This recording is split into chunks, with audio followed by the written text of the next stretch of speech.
Good morning. If you're just joining us, we're going to hold for a minute and let people get logged on. I hope everybody's well this morning.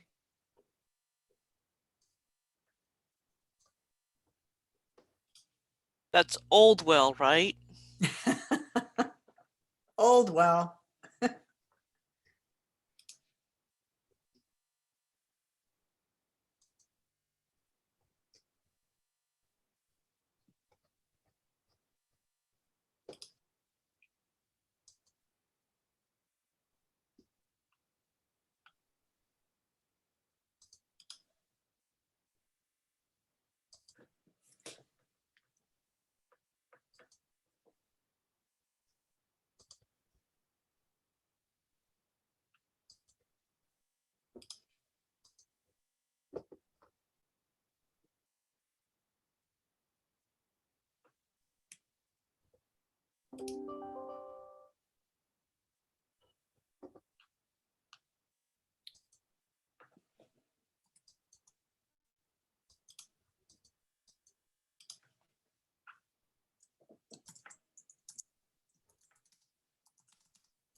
Hi, everybody. We're just holding for a minute to let folks get logged on.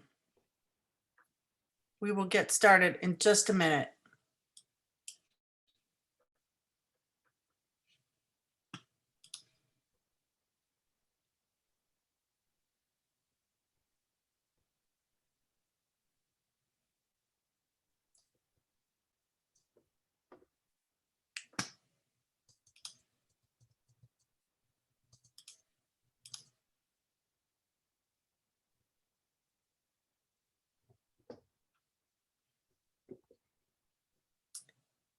If you are just joining us, we're going to get started in just a minute. We're just waiting for a few other folks to get logged on this morning, and then we will go ahead and get started.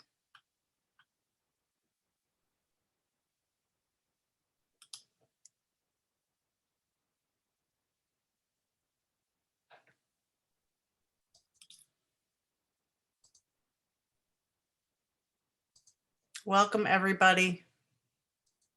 I'm going to wait one more minute and then we'll go ahead and get started.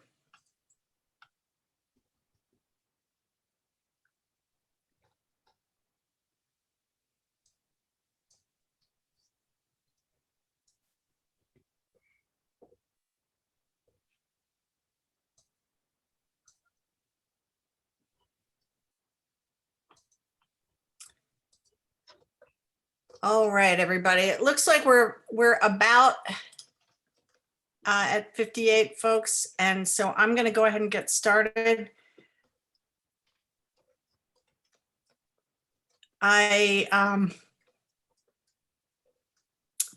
want to thank you all for the work you did on the resolution for Lori Mezabob. And I want to share with you some very sad news.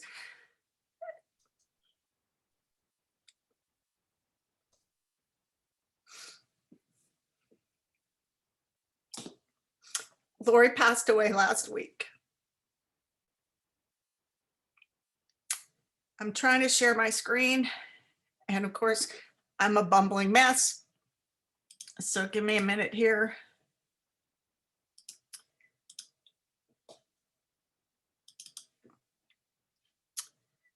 As most of you know, Lori was one of our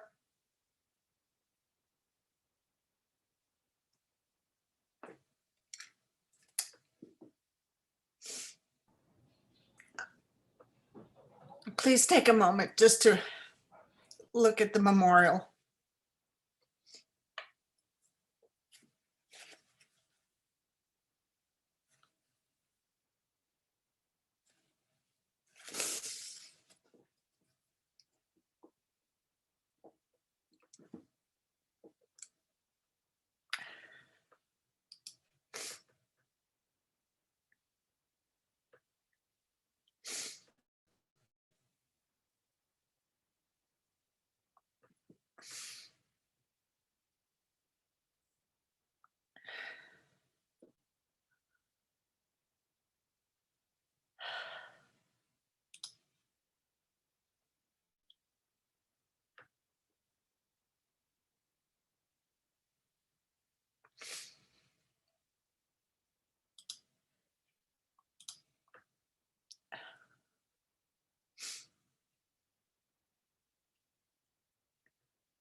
So as most of you know, I'm not very good in these moments. But I did want to share with you that when we passed the resolution to make her a lifelong delegate, she was quite touched. It meant everything to her. So I thank you for banding together and doing that for her. She was special to this body. She was particularly special to me.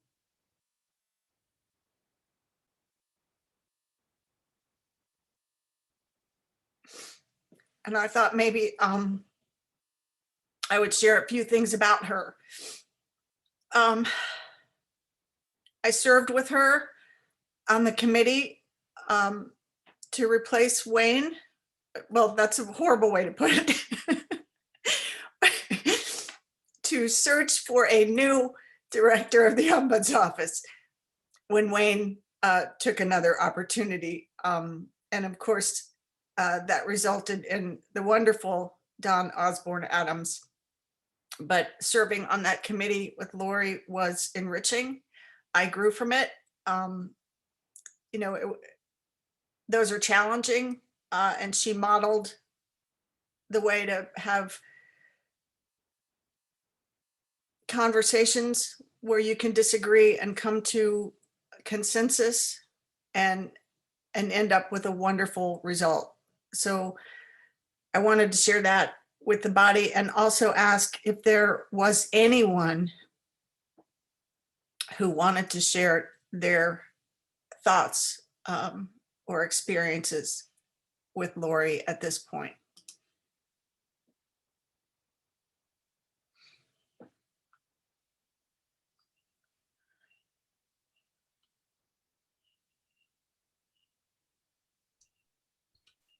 I just want to say Lori was just a bright light.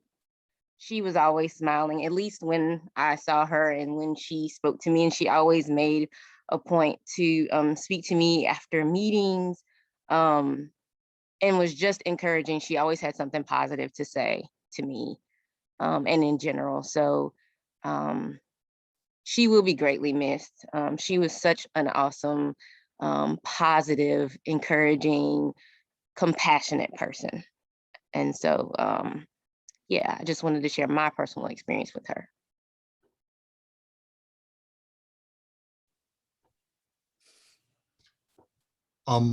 Yeah, as far as her interactions with the forum, she was always here. She showed up, and even though she was a faculty member and mainly dealt with ombuds work for the faculty, she didn't act that way.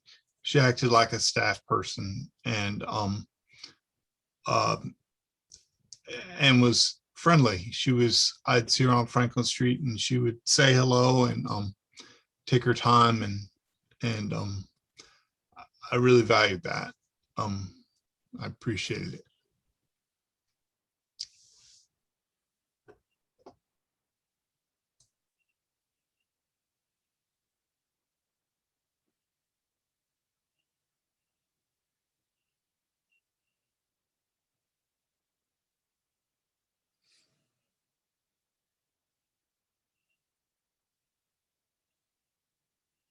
I will also add, she would call me out on stuff when I needed to be called out on. And that is a sign of a really good friend. Lori always said a friend is someone who stabs you in the front.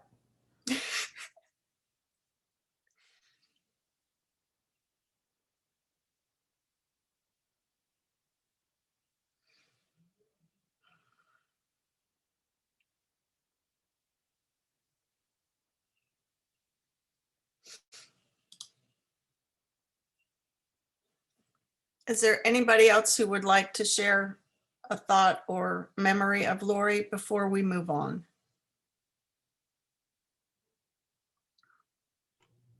I'll say one thing, or maybe two things. One is that Lori loved Carolina in a way that I don't know that anybody else on campus does. Like the phrase A person bleeds Carolina blue.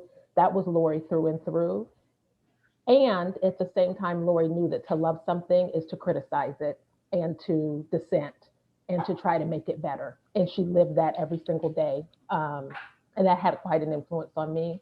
And the other thing I'll say is that I only worked with Lori for a year, which, you know, I think about that and wonder, how could I feel that I knew her so well and feel so close to her after only 1 year? And it's because Lori knew who she was. And so your interactions with her, she was so consistent about who she was and how she interacted with you that you could feel close to her almost immediately.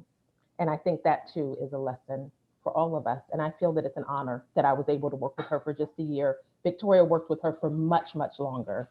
And I don't know if you have anything you want to say, Victoria, no pressure, but they built the Ombuds office together with Wayne. And so I want to make sure that I recognize that as well. Just to first, thank you to the Employee Forum and its leadership. Lori is definitely going to be missed. I've been knowing Lori almost 23 years, and then we worked side by side for 15 years in the Ombuds office. And when you saw Lori, what you saw is what you got. Lori was, there was no gray. It was either black or white. She shot straight from the hip. As Dawn mentioned, she loved Carolina. Lori has a genuine love for people in general. She encouraged me years ago to seek mediation, to learn how to do those conflict management skills. And I'm still doing that today because of her guidance and her gentle pushing. And she knew how to push you in the back to get you moving without saying, you need to get up and get going. She knew what to do. And so just knowing all the great memories, I have so many pictures of us together. And just, you know, Suite 22 probably will never be the same, walking down that hallway to where her office is. But just knowing the memories that she left us are good ones. They're great ones. I'll always cherish them. I'm grateful to all of the Employee Forum. I've served on it 2 terms myself, and just Lori was always that go-to person. If you needed to know what to do or how to do it, she could sit you down and help you. And as Shana said, she will call you out if she needed to, but it was all in love. And so even though my heart is heavy, I can still smile and rejoice knowing that my friend is okay. And I wanted to add as well too, if you want to send any cards or anything to the family, our website is updated. We got that done this morning. Cards can be sent to the University Ombuds office and in care of the Messabaugh family at 137 East Franklin, Campus Box 5146. And Dawn and I will ensure that the family will get the numerous cards that we know are still coming in, and we'll make sure they get delivered to Gary and the sons. So if you do want to send something, just send it to our attention and we'll make sure it gets taken care of. And then on our website, as we receive more updates, you'll see that information there. But please continue to keep the Messabaugh family and the Ombuds community as a whole and Carolina as a whole, because it is a great loss for all of us. And we know that we'll draw strength from each other, just remembering our colleague and our friend. So again, thank you from the bottom of my heart, and the Messabaugh family and the Ombuds team. Thank you. Lori was a pretty private person, and she made it very clear that she didn't want a lot of fanfare when she passed. And so if you don't see a lot of memorials and things, just know that that's part of what it is it was Lori's wish to not have a lot done for her, but we're going to find a way to honor her from the Ombuds office down the road that we think that she would approve of.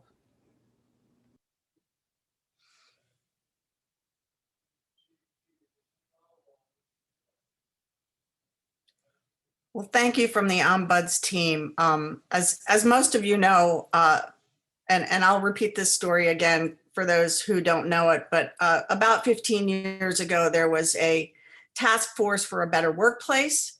And there was the effort between the then Chancellor Measer, and the then chair of the Employee Forum. And out of that task force, one of the recommendations came to open the office of the Ombuds. And so we have a long storied history with the office. We consider them a treasured partner. And so if you didn't know that history, I just wanted to share that with you. And I can happily say that I think I have forged great relationships personally with the folks in that office, even as they call me out and and gently guide me to be a better person. So thank you to Lori and your team and her team and the current team. Thank you for the work that you do. Okay. Thank you for allowing us to have that moment. I think it was really important. And I will try to transition now and switch gears to our roundtable. I think today we have the Provost with us. Am I correct? You do. Awesome. Welcome. I'm glad you're here. Well, thank you, Shana. Is there anything that you would like to share with us, or shall we just launch into this sort of unscripted part of our meeting? Well, I can just make a couple of comments and then we can just open it up. I do want to just let everyone know that we continue to receive names through the portal for recommendations to the naming committee, which will be reevaluating the names on 3 buildings. And that process is starting this week. And so I believe the portal is going to remain open through April the 9th. And the committee will begin its work at earnest soon thereafter. We are meeting actually today to sort of a planning meeting and sort of lay out the approach that we will be taking. There are quite a few names to consider. I really appreciate all of the enthusiasm on the part of the campus community to participate in this process. Quite frankly, we have our work cut out for us as a committee because there are many fantastic names that are being advocated for by our community. The Chancellor has indicated that he would like 5 to 6 final recommendations to him for consideration. He did set a few ground rules for the committee to establish, to work under, and that is that we need to set the bar high. And he does have a preference to have diversity being seriously considered as it relates to the recommendations that would come from the naming committee. This naming committee is our standard naming committee. I serve as chair of the naming committee. And I was, and so there was some consideration given to creating a new renaming committee, but that decision was not made, and the final decision was to take advantage of the existing naming committee and the infrastructure that is in place, and that we would create a due diligence process. And try to work as expeditiously as we possibly can. There is a high level of enthusiasm on the part of the Chancellor to get this work completed before the start of the summer, and to get a final bring closure to this while the Board of Trustees are available in April and May. And to have the names finalized prior to the start of the fall semester. So that is our hope. And so we will be working diligently on that. Other things that I've been working on, certainly summer and fall planning, and you may have questions about that. I do want to just put out another plug for vaccinations. Just strongly recommend that every member of our community get vaccinated. The numbers are looking very good at the national, state, and county level. those people who are fully vaccinated nationally, that percentage is right around 19%. Partially vaccinated, around 32%. North Carolina, it's higher, right around 25% fully vaccinated and 38% partially vaccinated.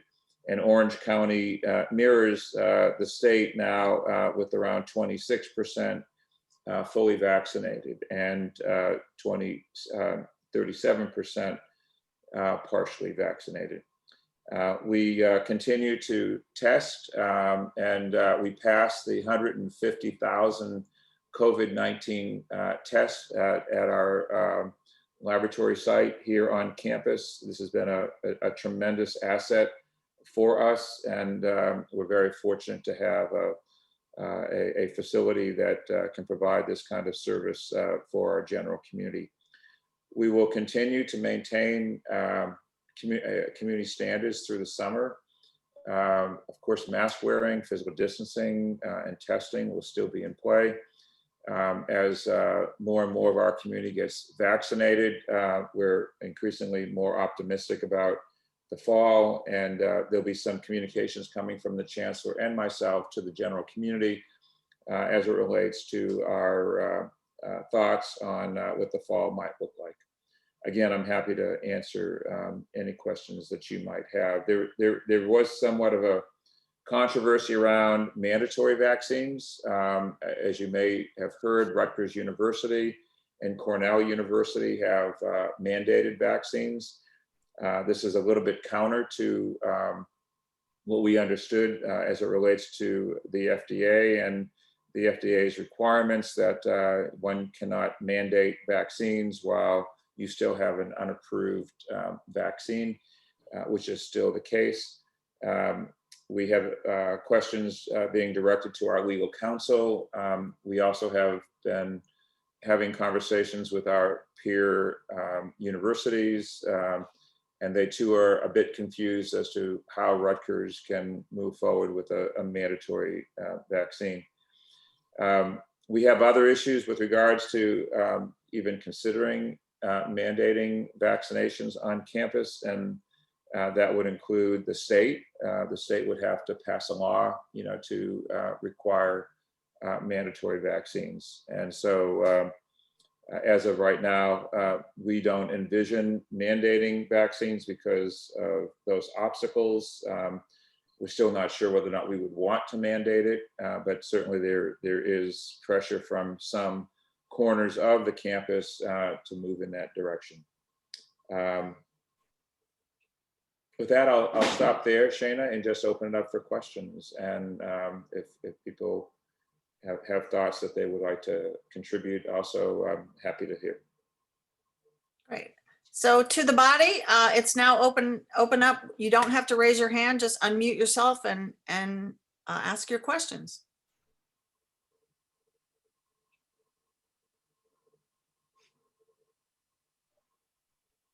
For the naming of the buildings, sorry, my audio is not very good. For the naming of the buildings, once the BOT looks at the names and you mentioned something about a fall timeline for presenting those final names, what is the timeline for actually having the buildings changed? Yeah, I don't know the answer to that. Our goal as a naming committee is to get names to the Chancellor, our 5 to 6 name recommendation to the Chancellor by the end of April or beginning of May, middle of May at the latest, in advance of the Board of Trustees meeting in May. As far as the physically changing the names, I really don't know how that would work. But I think that when we did it last time, it was rather quick, so I don't see any major obstacles once the Board of Trustees approve the name changes, to get the new names onto the buildings. I think the sooner we can do that, the better. For the names that aren't used in this round of 3 names, will those names be basically kept in case of further name changes or new buildings that need names? Yes.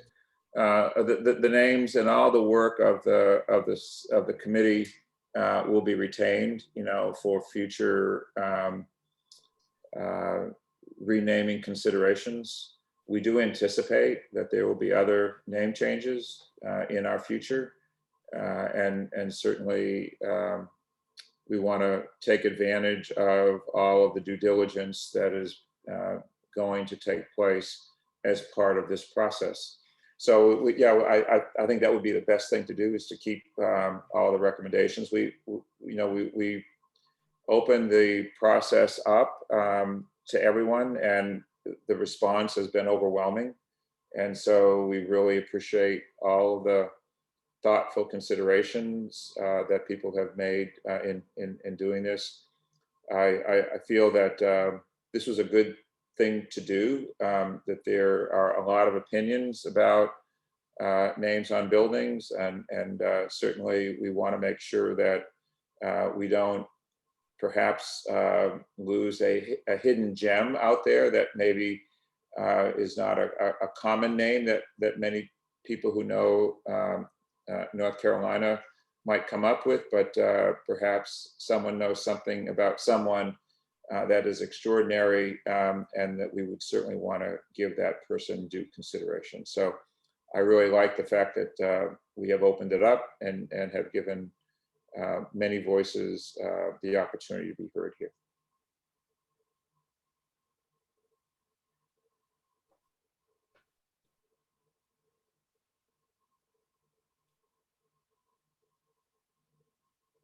Any other questions about the names?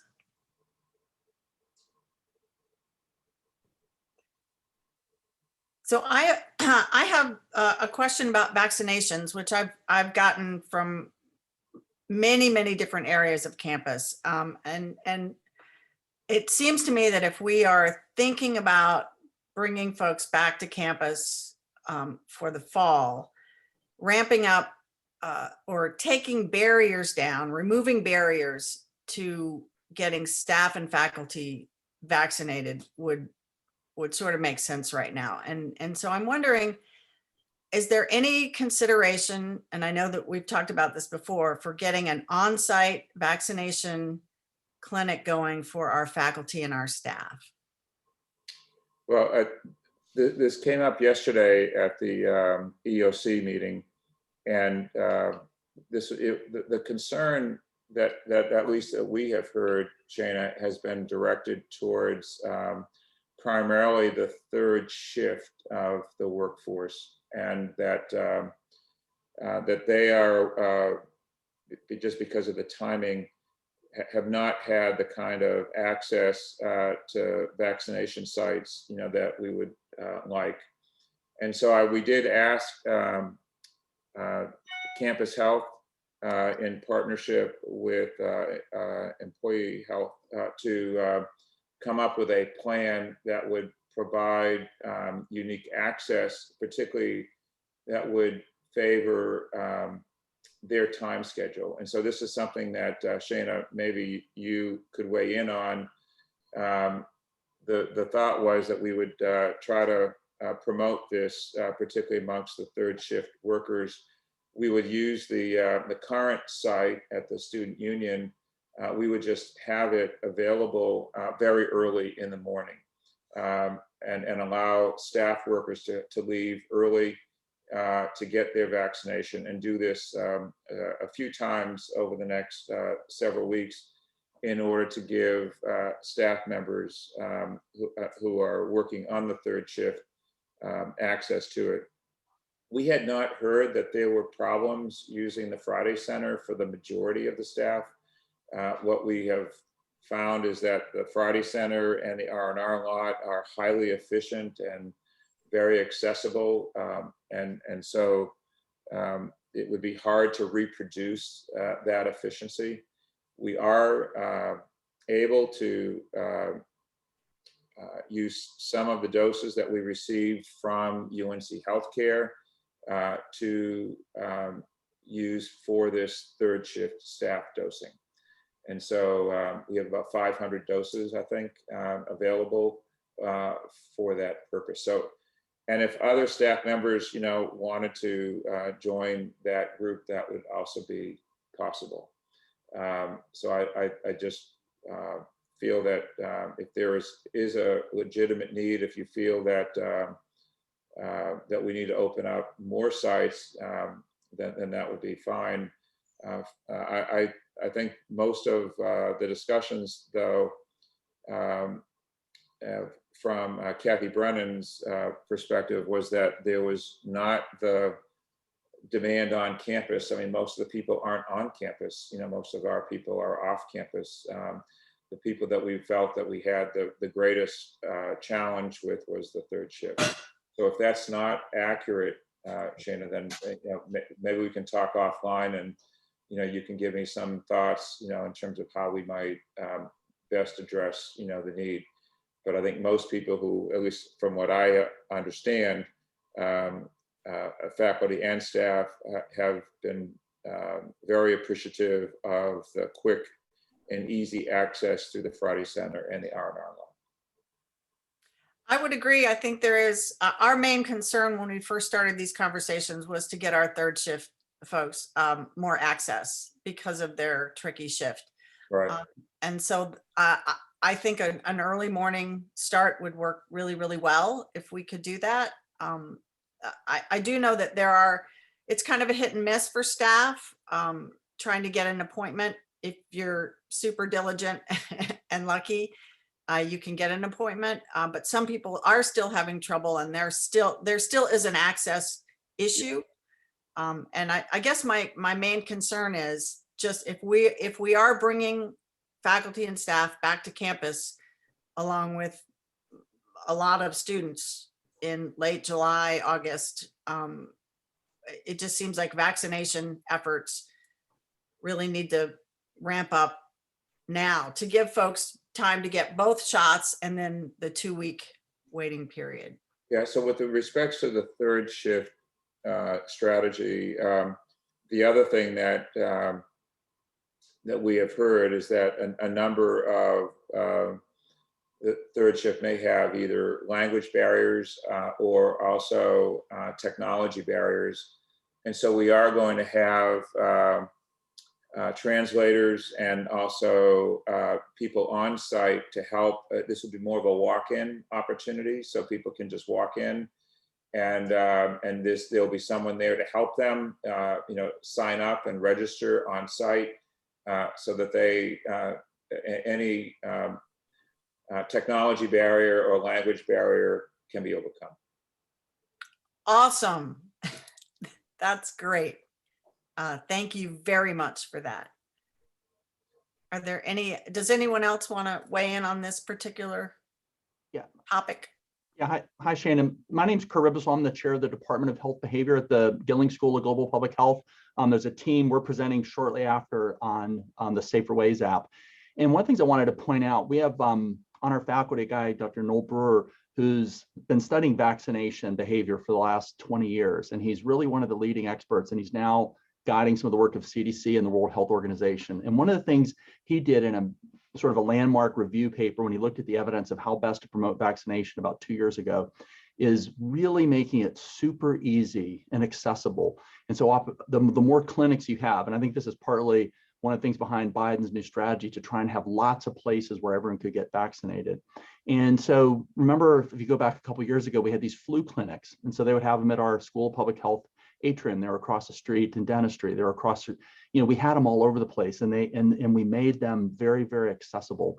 So I think while the Friday Center is fantastic, and I got my shot there, and I just love that operation, and my wife also volunteers there, I do think there's a need for eventually putting a clinic for staff, faculty, because the students are taken care of at that lounge. But I do think this is really going to help us open up, because we are, as you pointed out, as the provost pointed out, we're at around this 30-ish, 40-ish%, but that's not the 70-80% that we need to get. And so getting those last, it's going to start getting a little harder in a month or two, because the rates are going to sort of slow down around May 5th to May 10th is what the predictions are. And so we're really going to have to do all we can to make it easier and have these events. So I think that it's fantastic that there's a commitment to helping with the third shift and with other groups. But I think that having one in a month, in the next month, I think maybe it's going to be multiple ones, maybe it's a continuous, but I think that's going to help us as more people come back to work. Yeah, I think we just have to remember that, there have been some limitations, prior to the J&J vaccine, we were fairly limited, both in terms of the access to doses and also limitations with regards to the storage requirements of the vaccine. So the addition of the J&J has really been a big plus.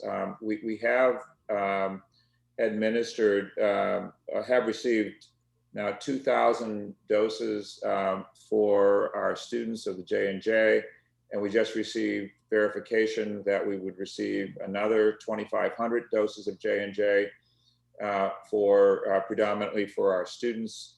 And so the crunch that we're experiencing right now is to try to get as many students vaccinated before they leave and go home at the end of the semester. So all those students who are, of course, everybody now is eligible, to get vaccinated now that the state and the federal government have opened things up completely. And so the rate limiting step then will be access. And I think Kurt raises a really good point. President Biden has, I think, amped up the access to pharmacies across the country. I think doubling or tripling the number of vaccination sites so that now I think the statistic is that there is a site within 5 miles of most Americans if you now consider the new expanded vaccination sites within various pharmacies. So I think we are making pretty good progress. I think we broke a record over the weekend of 4 million vaccinations at the national level. The question I think that we all have is, can the manufacturers keep up with the pace of manufacturing and distribution? And certainly we will continue to do whatever we can to make sure that everybody in our community is vaccinated. And so if Shana, you feel that there are other things that we should be doing on behalf of staff, please let me know. Great. I promise I will. All right, good. If there is a approved vaccine, will then vaccine be required to work? We had a very extensive conversation about that with our healthcare experts yesterday. And even if the FDA approves, there still are other requirements that we would have to overcome in order to mandate. And the biggest one is the state, because of the state law, we are not allowed as a public university to mandate vaccinations unless it becomes law. And so it would require a legislative initiative. I don't know what the chances of that are. So we're primarily assuming that we probably wouldn't be in the mandating business right now. Now, our healthcare experts brought up a really interesting point, about mandating a vaccine right now. They would prefer not to mandate vaccinations right now, even if we had the authority to do it. And it's mainly because there is uncertainty as to what the right vaccine would be. And so we know that the vaccine is mutated. I mean, the virus is mutating. And they talked about that over time, these mutations are going to converge on a dominant virus. And it would probably be best if you're going to mandate something, wait until that convergence takes place. And so they would argue patience with regards to the mandating, still urging everyone to get vaccinated, realizing that there is likely going to be the need for a booster, and that the characteristics of that booster is going to be very important in order to converge on what that vaccine that virus is actually going to look like. The other thing that I just want to restate and impress upon everyone, that even if someone has had the virus, it is to their advantage to get vaccinated. The vaccine actually provides much stronger antibody response than the natural immunity, and provides much greater protection than what natural immunity from a virus exposure would have provided. So their recommendation is to get vaccinated even if you have been infected.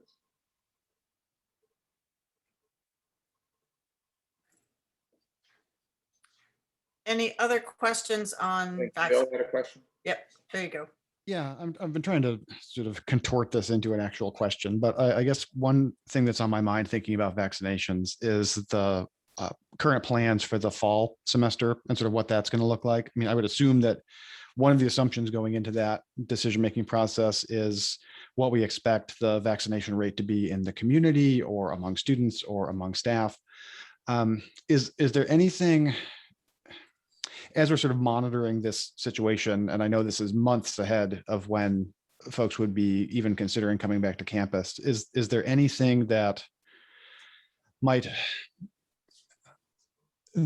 be possible or that we might expect might alter those plans at all, or how this how our assumptions about the prevalence of vaccinated individuals in the community might shift the way that we think about fall?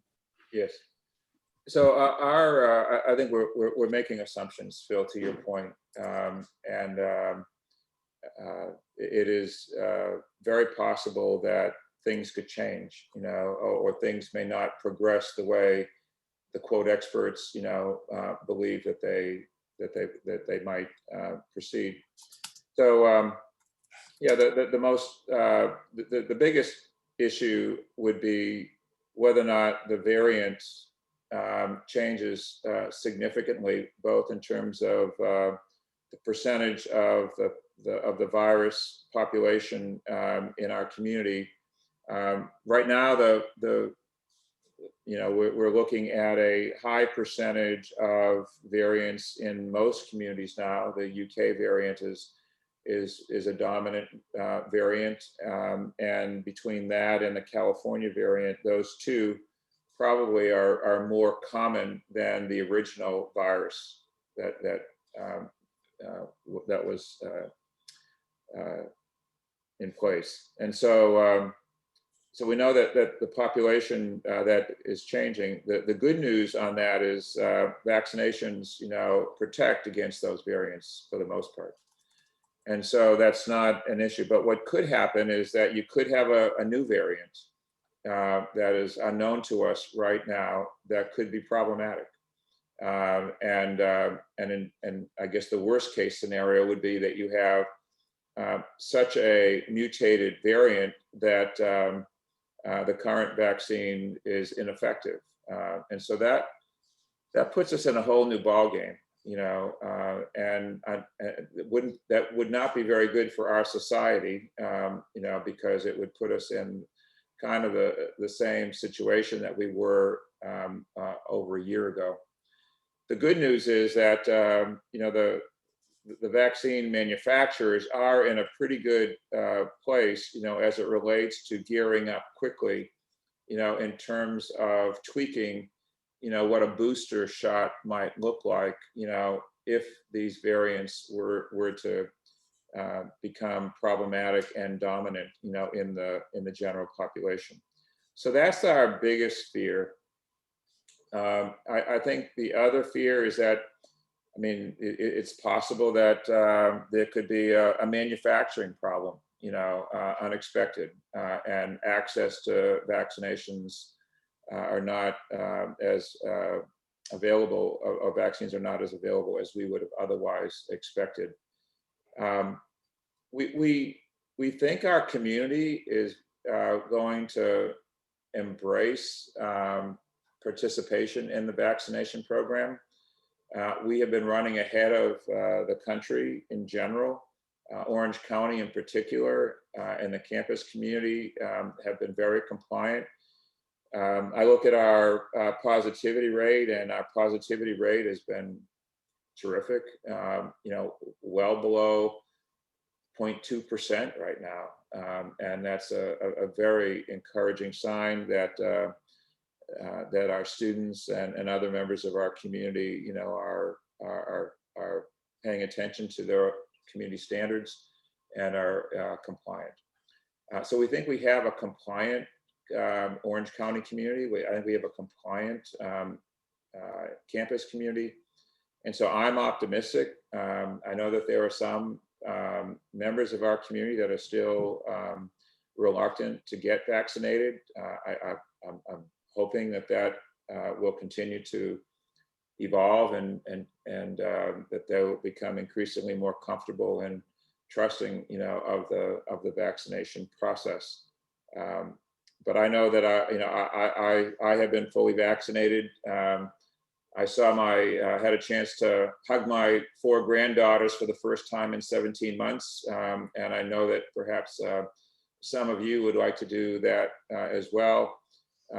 So we're talking about a life-changing tool, for all of us. And so I just hope that everyone seriously considers it. Right. Those are probably the 2 biggest things, Phil, that I would say, would cause us to rethink, the fall plan. We are running a little behind, and we have time for one more question, because I think Tracy has a question, and then we are going to switch on the agenda, the Safer Ways presentation first. So just giving you guys a heads up after this last question. Go ahead, Tracy.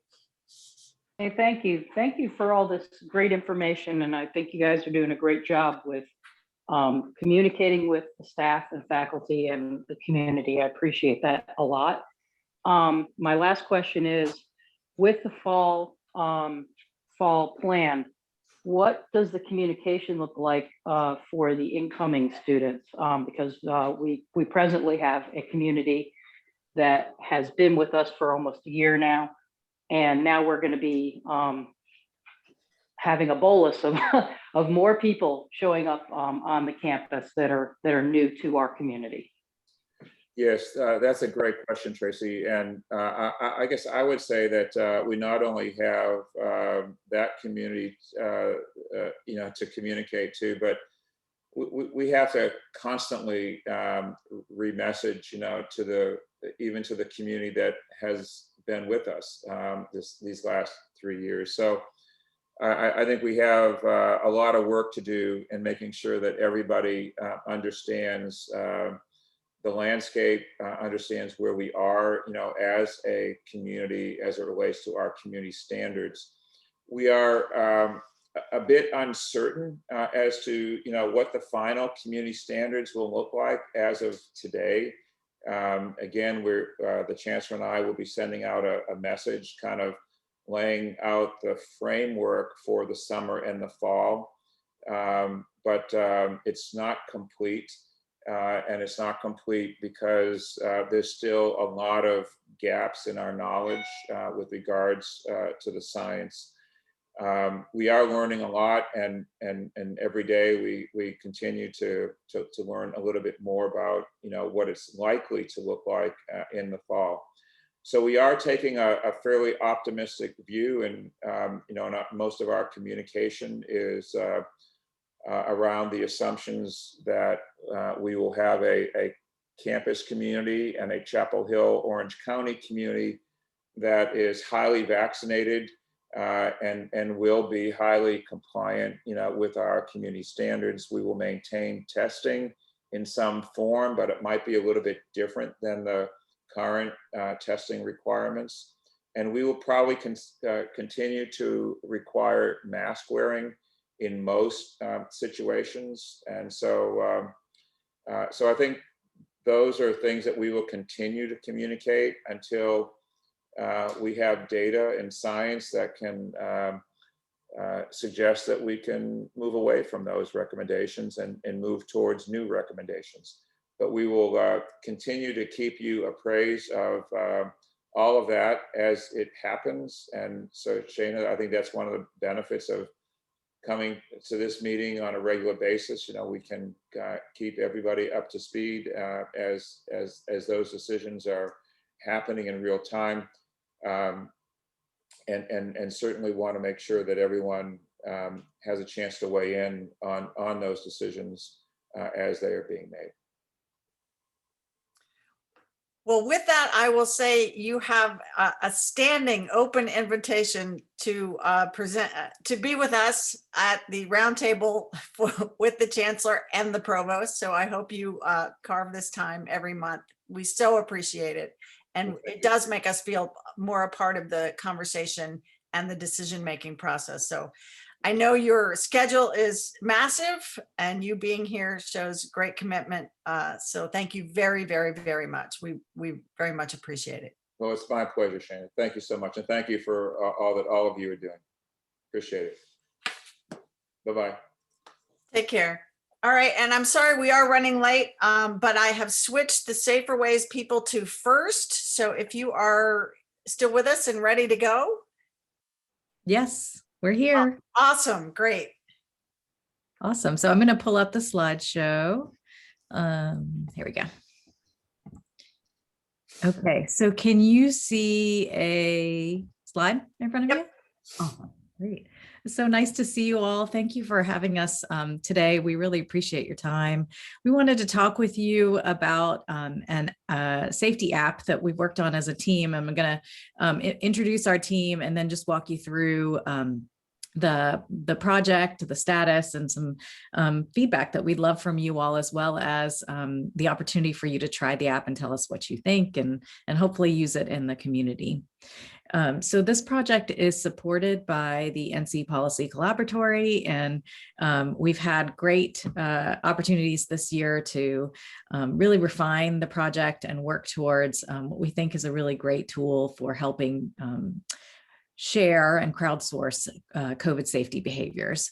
So here's the team. It's a very interdisciplinary team that works across the university, from public health to arts and sciences. And some of my team members are here. So I'm going to ask if they could just briefly unmute and tell us who they are, so you know that they're here in the room too. So Thank you, Viji. This is Rohit Ramaswamy from the School of Public Health, and I am going to mute myself. I've had terrible internet today, but I'm so glad to be here, and thank you for the opportunity. I'm Abigail Panter from Undergraduate Education, and thanks for having us today.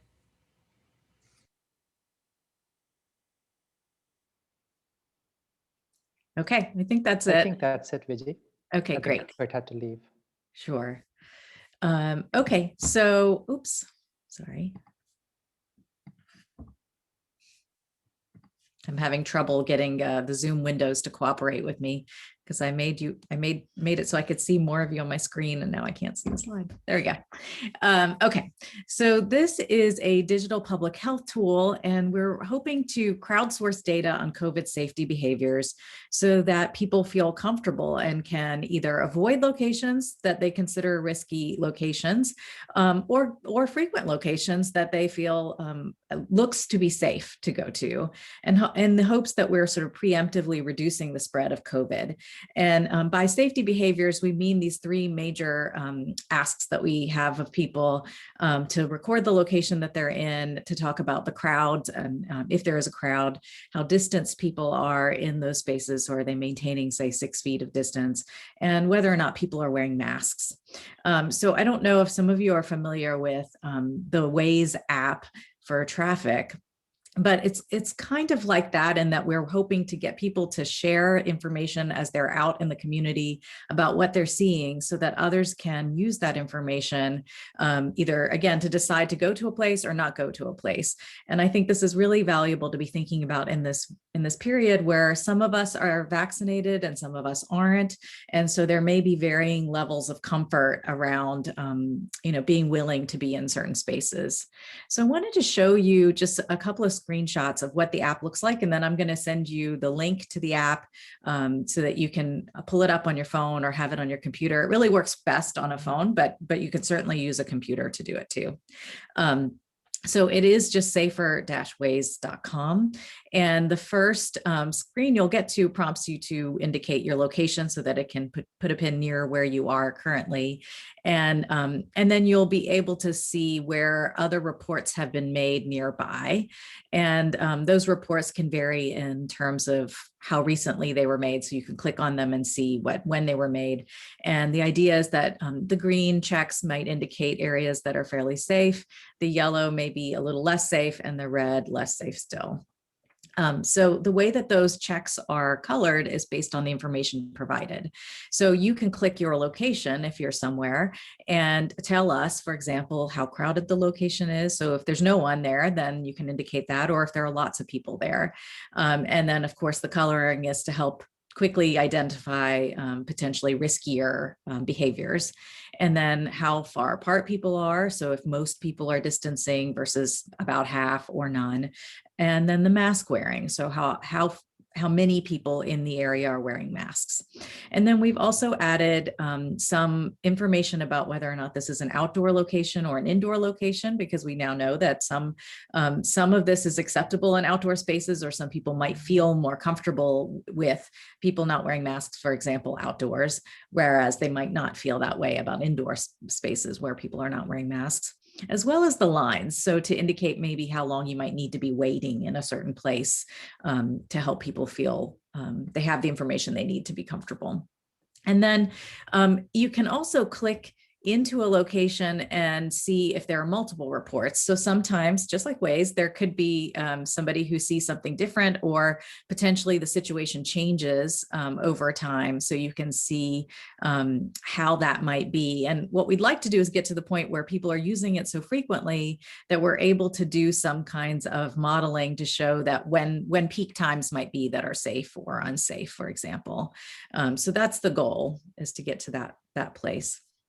And this, just to show you briefly, there are other apps that help with the COVID response. So the UNC Hall Pass, which some of you might be familiar with in terms of getting COVID testing, as well as opportunities to get to make reports. However, some of these are sort of after the fact, like the slow COVID NC, where you might be reporting potentially if you're within contact with somebody who has COVID, where it might tell you that you might need to get tested. These are all sort of after the fact. And what we're trying to do with this tool is to be more proactive and say, let's not create the situations that might lead to these kind of risk behaviors. I think, Tracy, do you have your hand up for a question?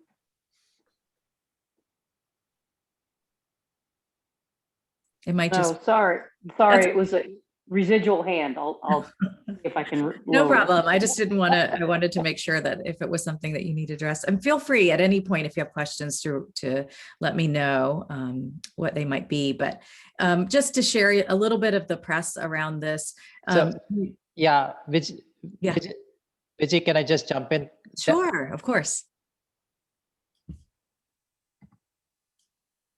Yeah, sorry, go ahead. Abigail already answered the question. Oh, okay.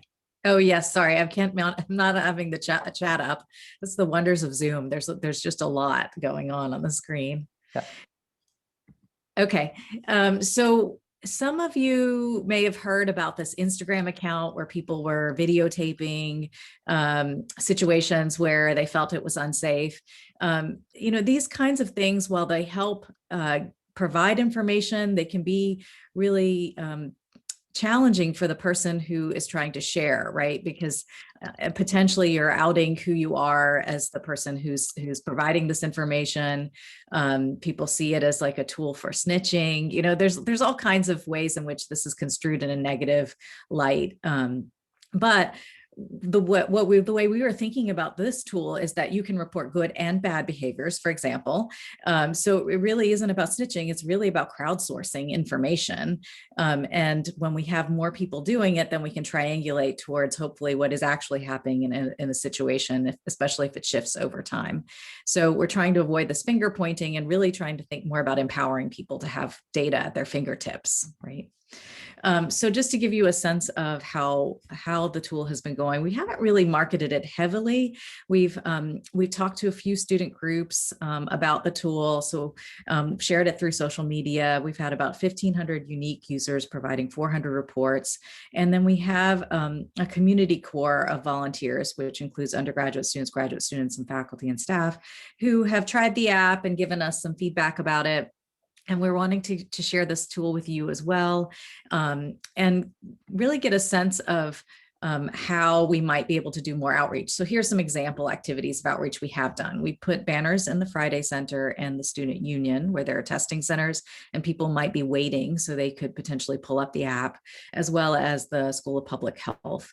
And then we've got QR codes, and I'll show you one on the screen in just a moment that you can hold your phone up to, and then it will take you to the website so that you can pull this up. And it's not an app like going to the App Store. It's simply a web-based app. So it's a website that you bookmark and you can come back to. And then again, like I said, we share it on social media, but we're hoping that you also can provide some information with us about how to get the word out about this. We did have a piece in the DTH now a little over a month ago about the tool. So that helped to get the word out, and just thinking about the future of the app, different ways we might be able to visualize safety, and thinking about the number of reports, maybe giving the size of the bubbles, or this sort of heat map that you see at the bottom with the pinker areas showing more risk. So thinking about ways we can use some of the expertise we have on campus to really visualize these kinds of data. So what we'd love from you all is to try the app. So you can go to safer-ways.com.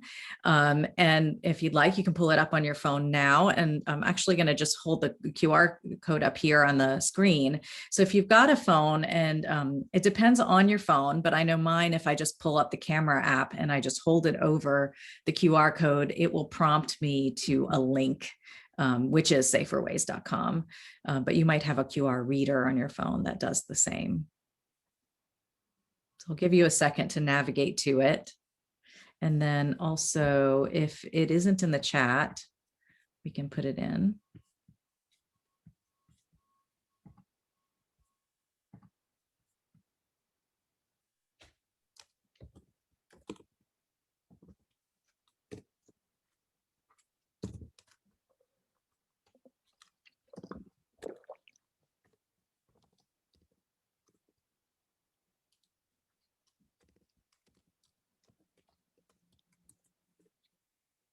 Okay, there you go. So I don't know if you're in a location where you might be able to fill out a report, but you can just see, for example, the location pins where you are, and then you can begin potentially to fill out a report. If you're not in a place where you can report, you can at least see the prompts. And this is a tool that, although it's developed here on campus, it can be used anywhere. So if you're traveling, I went to the mountains this weekend, so I was able to fill out a few reports related to some of the places we visited there. Some of the parks were a bit crowded, but everybody was wearing masks.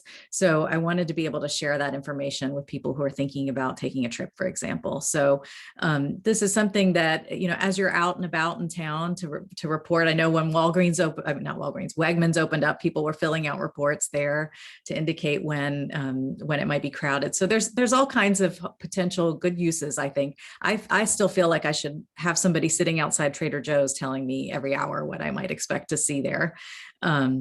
But we would love to get your feedback about how we might get the word out, how you, just any kinds of tips that you might have for us, as well as for you all to be using the app, be sharing it with your family, with friends, anything that you can do to help us get more data into the tool so that more people feel that they have information to use. And I'll pause here, see if anyone has questions or if anyone else on the team wants to bring up anything.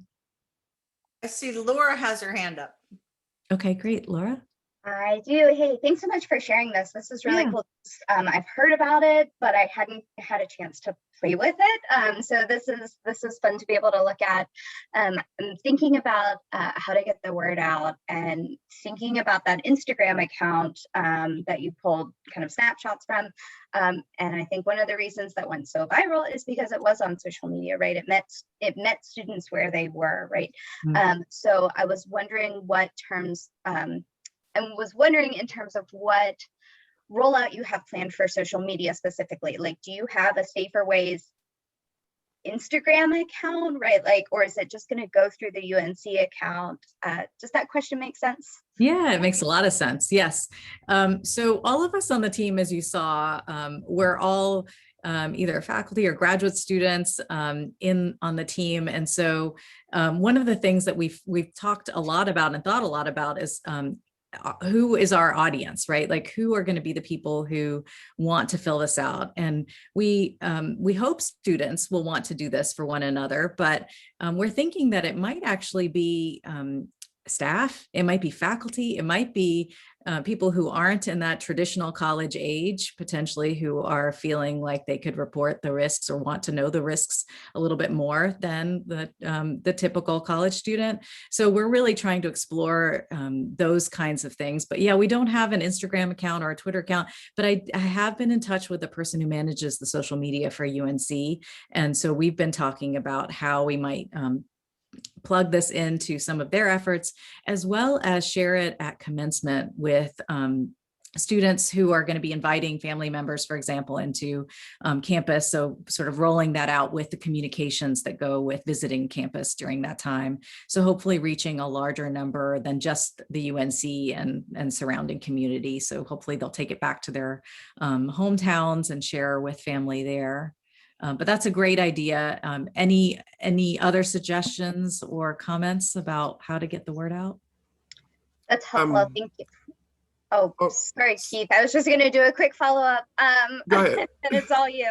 I was just going to say, I would assume you're in contact with the folks at the Well and getting information out that way, but also maybe Shayna has something for the CCAC meeting, I know is later this week. I don't know if that's a way to brainstorm ideas as well. And that's all I have. And Keith, it's all you. It's all me. Thank you so much for those great suggestions. Thank you. As I was thinking through this, my initial thoughts came to new student and family programs as a part of their whole orientation for the summer for all the incoming students. Now, my thinking with that is you all may not be able to get to the students that interested, but I think that a lot of parents would be. Like, if I was an incoming student, I may not do it, but I know that my mother would be like, let me see what's going on so I can see. And then calling me like, don't go here because it's got a red check. So, I mean, that may be an idea. Laura, I see you're laughing, but I'm 100% serious. So that may be another avenue for you all to get the word out there. It may not truly capture the audience that you want, but it could capture an audience that has direct contact to the people that you want. Yeah, that's a great idea. I love that idea of involving the families. It's a good way for them to feel connected to and to feel like they've got information at their fingertips. Jacob, did you want? Yeah, I was curious. We've mostly been discussing things along university size lines, but since this is a similar to I'm totally blanking on the terminology. But it seems like it would be more beneficial to have more data being input into the system to increase accuracy. Have you considered reaching out to Orange County Health anything like that, because there are people that do frequent these areas that are not university affiliated and would probably be just as interested in providing information and feedback. Yeah, that's a great idea. We did originally talk about how we might plug into some of the county level efforts related to COVID safety. Abigail, do you remember where we landed with that? No, I think we need to pursue it again. I think it's a great idea. So very, very good. Thank you. Yeah. You're right. It's not limited to the university. In fact, we really want people. I mean, if people in Australia want to use it, that's great. Like, we really are fine with anyone anywhere using it. The idea is that we want to give people information, real-time information about places that they might be interested in going. And I know personally, I feel like there are some people in my life who either can't get a vaccine or, they want to, they're in line and they're just feeling really apprehensive. And it would be helpful to know, if they're thinking about going into a store to pick up some stuff, what's the situation looking like right now before they go? Arlene?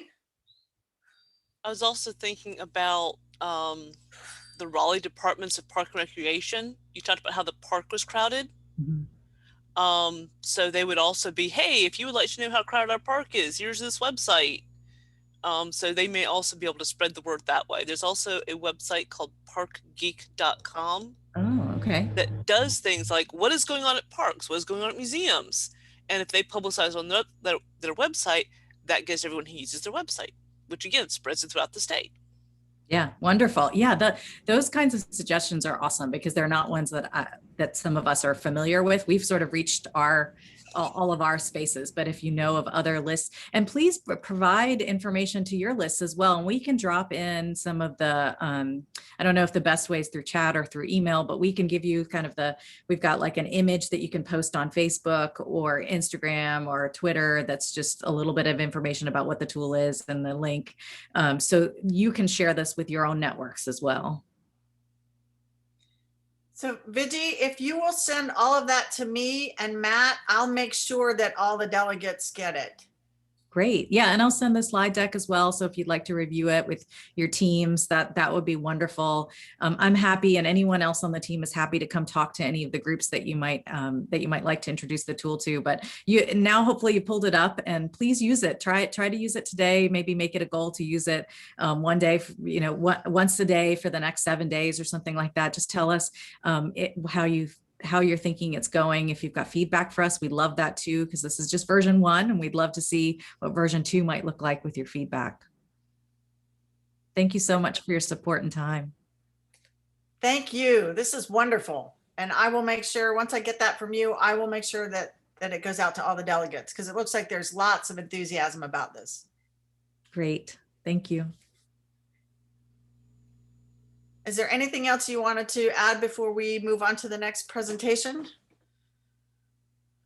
Nothing for me. Anyone from the team? No, we're just very appreciative to be here, and thanks for the great just responses and ideas. We really appreciate it.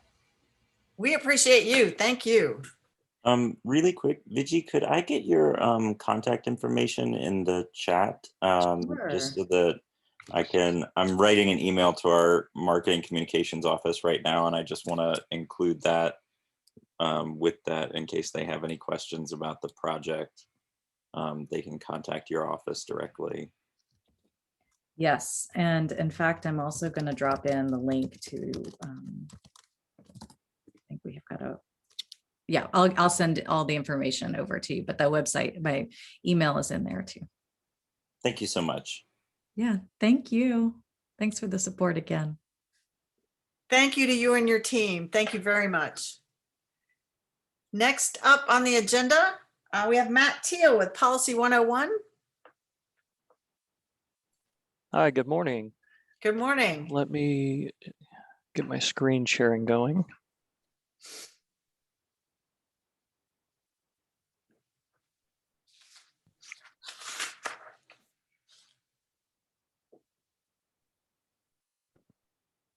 All right, can you all see that?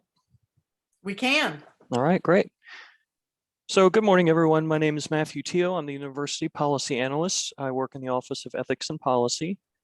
This is a follow-up to the presentation that Jen Daniil did at the February 4 meeting. I know we're a little over time, so I'm going to keep this as brief as I can, and I'm going to leave time for questions at the end. Let's see. So our agenda today, we'll go over a brief introduction to my office, who we are and what we do, and talk about our efforts to create a shared language around policy at UNC, talk about our efforts to increase transparency around policy and the policy process at UNC, and then wrap up with contact information and any questions that you have. So our office was created in late 2016, early 2017, in response to the athletic academic scandal, the paper classes scandal that happened early last decade, or was discovered early last decade, and our subsequent probation that Sachs put the university on. In the aftermath of that, then Chancellor Folt appointed 2 working groups, one on ethics and integrity, one on policy and procedure, and basically wanted those working groups to figure out what happened and make sure it never happened again.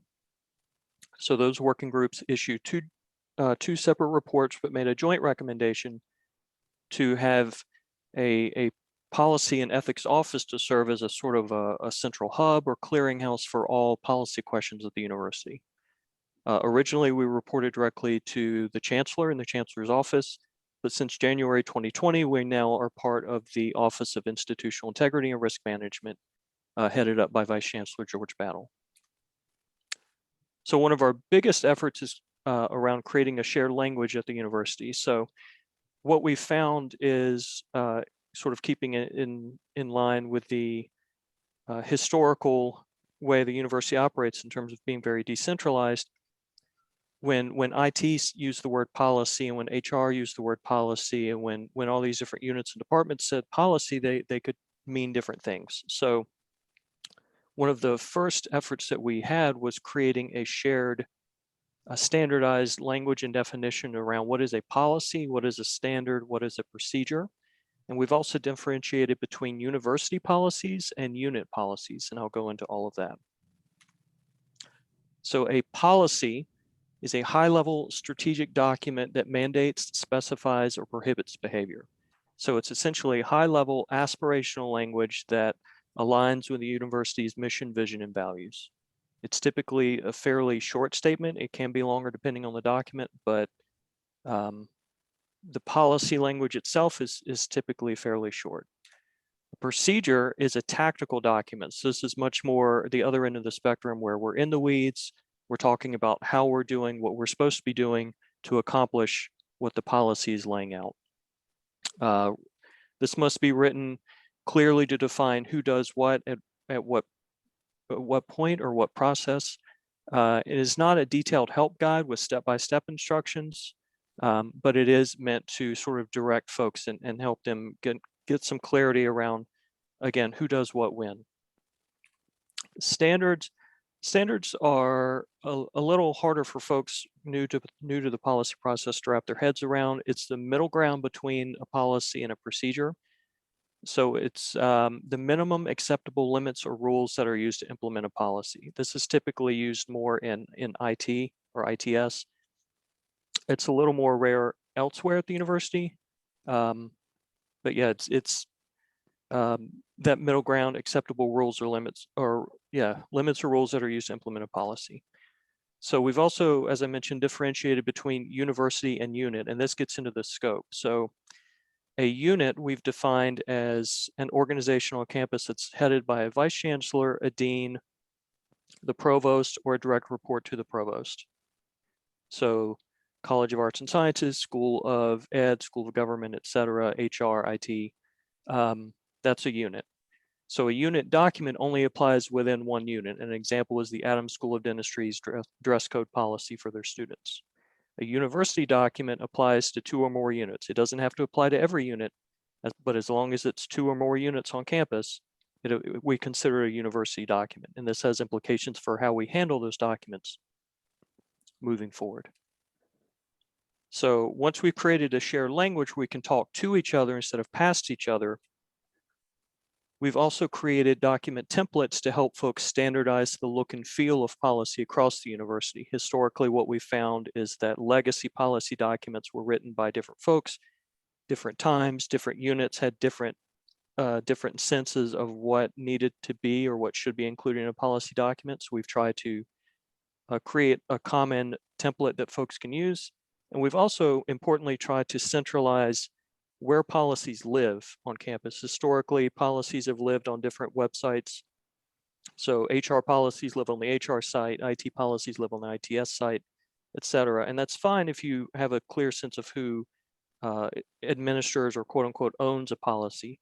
It's much less clear when you're not really sure what you're looking for, you're not sure which unit owns it, and then you're Googling and you're clicking and you're finding PDFs that may or may not be the most up-to-date or relevant document. So our document templates we've created include sections on purpose. Why do we need this document? Scope. To whom does the document apply? Then you put your actual policy, standard, or procedure. Are there any exceptions to that policy, standard, or procedure? Any definitions, so jargon or acronyms that you want to define? Related requirements would be where you cross-reference other university policies or external documents, say the UNC system or Office of State and Human Resources or the IRS has some sort of regulation or guideline that controls or governs behavior at the university. You'd cross-reference that there and then put contact information. So I've read through this document. I still have additional questions. Who can I call? Who can I email to get more information? The centralized policy repository, we've had about 3 years now. It's a web-based, so it's accessible 24/7. It's intended to be a single source of truth for all university policies. I should clarify here, one caveat to that is when our office was created, academic policies were explicitly left out of our purview. So things that have to do with grading, for example, are governed by the faculty and the faculty council. So that's outside the scope of what we do. But everything else at the university is governed or is governed by our office or administered by our office and resides in this centralized policy repository. So university documents, this is the important part about university versus unit. University documents must go in the repository. Units may upload their unit level documents to our repository if they want to, and we've had some good buy-in from particularly the medical schools, but it's not required. But university documents must go in the repository. So you may have heard of this website. Some of you I know I've worked with before. You may have heard of Policy Stat. So we've had that website. We worked with that vendor for the last 3 years. We're actually in the middle of transitioning away from them. And we're working with a new vendor called Team Dynamics. They're a big player in higher ed policy management. We're actually setting it up so our new URL for policies at the university will be policies.unc.edu. That was the old pre-policy stat URL, and we're going back to that and cleaning it up and making it hopefully pretty user-friendly. So in summary, the goals of what my office does is creating a shared language, common language around policy, managing policy, creating policy, providing policy templates so folks have that standardized look and feel, housing policies in a accessible web repository. And the end goal of all of what we're doing is that people understand who does what, when to do it, and how to do it. And if they don't know those things, they know where to go to find out. So this is our contact information. And I'll also put the link, you see the link there to our website. I'll put that in chat in a moment. And I will be happy to take any questions.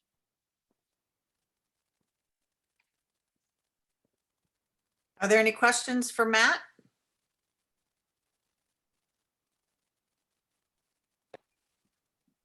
I must have done a really good job. Oh, okay. Hey, You Tracy. did. Yeah, I do. Sorry. Hey, how are you, Matt? Good. How you doing? I'm doing great. Thank you. Just a quick question about migration of information for those who do have information that has been uploaded to Policy Stat. What's that look like into the new platform? We are So you won't need to do anything. The sort of unit level folks, my office is handling that. They're actually in the middle of migrating the data. We've migrated the data out of PolicyStat, and we're in the process of migrating it into Team Dynamics today. We're loading it into our sandbox sort of demo site to make sure everything migrates correctly. And then once the site goes live on April 13th, so next Tuesday, the new website goes live. We're going to be rolling out communications probably in May to educate folks. We're going to be looking at doing something in the well, maybe even having a formal notice for campus to help direct folks to the new site. But in terms of actually migrating the content, you won't need to take any action. And there's a question in the chat. What is the No, we just did a big policy review, so. Tracy, you broke up on my end. Can you repeat that, please?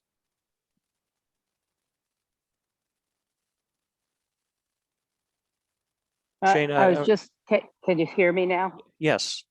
Sorry about that.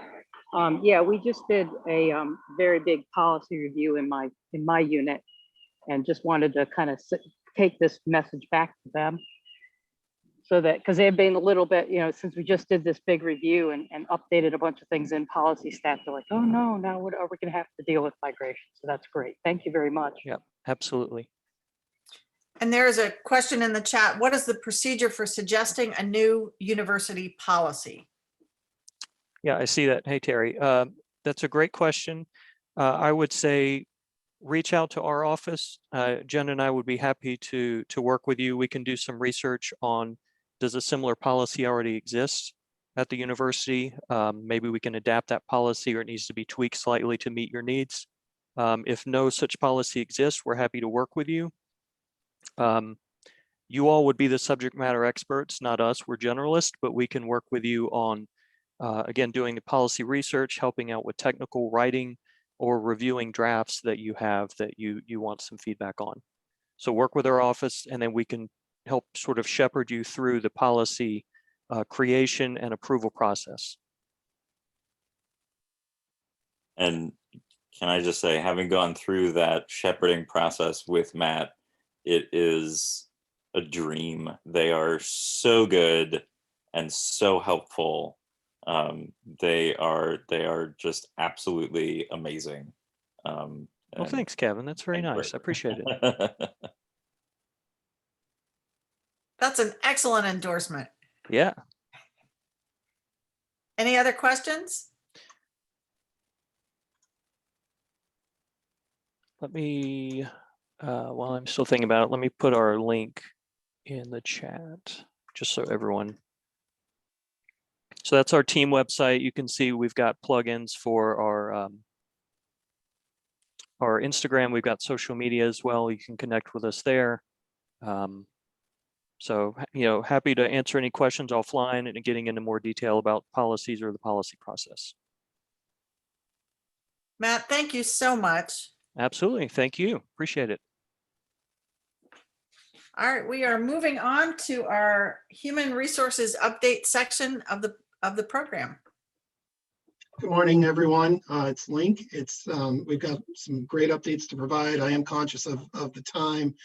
One thing I want to share before I turn it over to my colleagues is we have it's now opening up the annual nomination process for the Outstanding Encouragement of Learning and Development Award. Some of you may be familiar with this award. It's given annually to a manager or supervisor who is identified as actively facilitating the participation of their team, their staff members, in learning and development opportunities. Some communication will be going out to the campus about that very shortly, with all of the instructions on how to nominate. That award is usually given annually at the University Managers Association meeting, which will be coming up on May 27th. And so please take a look at that nomination process. No doubt that some of you are probably worthy of nomination, but you also may know individuals who deserve to be nominated for that award, who are just champions for professional development, and certainly we want to recognize those individuals on campus. So that's my big update, outside of the fact that it's also that annual time where my blue card takes on that nice yellow sheen from all the pollen that's falling currently. But outside of that, I'd like to turn it over to Tyler Enlow and Rajani Day, who have some updates on what we think is a very exciting enhancement to the performance management process. And then following them, Jessica Byges is with us to share with you the latest on what's going on around total well-being and wellness. So Tyler, Raj, I'll turn it over to you. Thank you, Link. It's everybody's favorite time, the performance review time. And so we want to walk through just a few things with you all. There's some key changes that are going to be coming for the next year, also closing out this year, this past year. So we'll jump right on into what we're going to talk about. So we're going to talk about key changes, some deadline changes for this year with the go live of Carolina Talent. We've been talking about this for years, about trying to get it all online. It's now happened, which is awesome. So we're going to walk through some deadline changes that we've put in place for this year so that managers and employees can get used to the process and getting in the system. We're also going to talk a little bit about rater bias, because I know that's something that we usually talk about in this forum. So we're going to talk about some things that we're looking at doing going forward, as well as a demonstration of what you, the employee, are going to see. And we do have some here that may be managers as well. So you probably have sat through the manager side of this and all the things that need to be done from their side. We're going to actually walk through the employee view in the forum here. So one of the things for the performance plan for 2021, 2022, for the SHRA performance plan, there is no longer, we have suspended the requirement for the second level approval. Second level manager can still view it. They can be added as a co-planner, but there is no signature for second level supervisor for this year. We'll be reassessing that in February or early 2022. So we'll be looking at that point. There's also a change for SHRA in that in the past, we've always stated that as a institution of higher education and a champion of lifelong learning, we have strongly suggested that managers create a development plan for every employee. It was not required, it was strongly suggested. It is now required. So all SHRA employees must have at least one developmental activity every year. And that is to get in line with the EHRA non-faculty process as well, which requires it. And one of the things that in the past that's come about, institutional goals, managers had the ability to change the percentages based on whatever was going on that year. That, however, is not going to be possible going forward. The institutional goals are now not, the weighting is not editable, and that they are equally weighted for every employee. So if you're a supervisor, you will have all 6 institutional goals. That will mean that they will be equally weighted at 16.67%. If you're a non-manager, then you'll have only the 5 institutional goals, and they will be equally weighted at 20%. So in your mind, you might be thinking, okay, that sounds like it's 100%. Well, that's another big change going forward, is that institutional goals are now 100% and individual goals are 100%. In the past, remember, it was 50-50. And remember, these are changes going forward for 2021, 2022. For the 2020-2021 cycle that we just ended, right, they are still 50-50. For the 21-22 and going forward, it's 100% in Carolina Talent. In the past, the minimum percentage was 5% for goals. Now it's 10%. Another thing you'll notice is that the development plans within Carolina Talent, it's a very robust system because it works in concert with Carolina Talent Learning module. So all the LinkedIn Learning, the organizational professional development courses are all loaded up within Carolina Talent Learning. So it's a lot more robust than what we've dealt with before, but managers all have to create for each employee at least one objective. Another really cool thing, ECAs will be done within Carolina Talent Performance, even though it's a class and comp function. It will be done within this system as well. And the competencies for each position will be pre-filled out. The title will. So when managers go in to do the ECA, they won't have to hunt and figure out which competency goes with which position. Those will already be preloaded. All our BAs and our HRIM team have done a fantastic job to load those. But remember, the title only is going to be in there. So if they need more detail, there is a direct link in the task itself that they will then go to the state website and be able to get more information.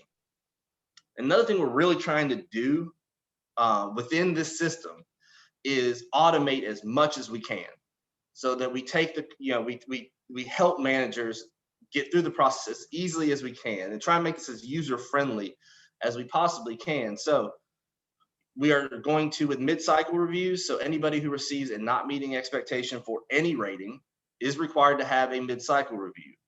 And going forward, we will be automating that. So that task will be sitting there waiting for the manager to complete in October 1 of this year. We're also looking at, obviously, the performance plans every year are automated, and the performance reviews are for anybody who is employed as of March 31st. However, with performance plans, we automate for those that are here now. New hires are not automated yet. And so we're going to work on trying to get that done as well. So deadlines. April 1st, we went live. Awesome. SHRA, the SHRA process begins. May 14th is the institutional deadline. Now, your departments or schools or divisions may have set an earlier deadline, but the institutional deadline to complete the SHRA overall rating task is May 14th. Most years it's the end of April. This year we pushed it back 2 weeks to give additional time for managers and employees to get used to the system.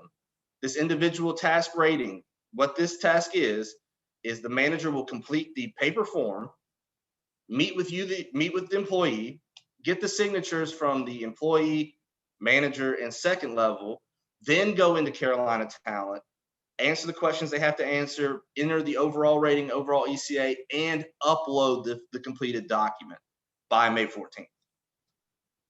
May 31st is the deadline for the SHRA performance plan. We gave an additional month this year because, once again, getting used to the system, writing goals in it, we want to make sure that we were giving as much time, given that we are still in a pandemic, as Dr. Blouin just mentioned. We're still in this pandemic, and we want to make sure that there is flexibility for managers and employees to go through the process. So May 31st is the deadline for the 2021-2022 SHRA performance plan. Now, we also have an employee acknowledgement step. Now, it's not required that an employee sign. It's the same way with the paper process. An employee can refuse to sign. However, on June 11th, if the employee has not acknowledged it, then the performance plan then goes into production.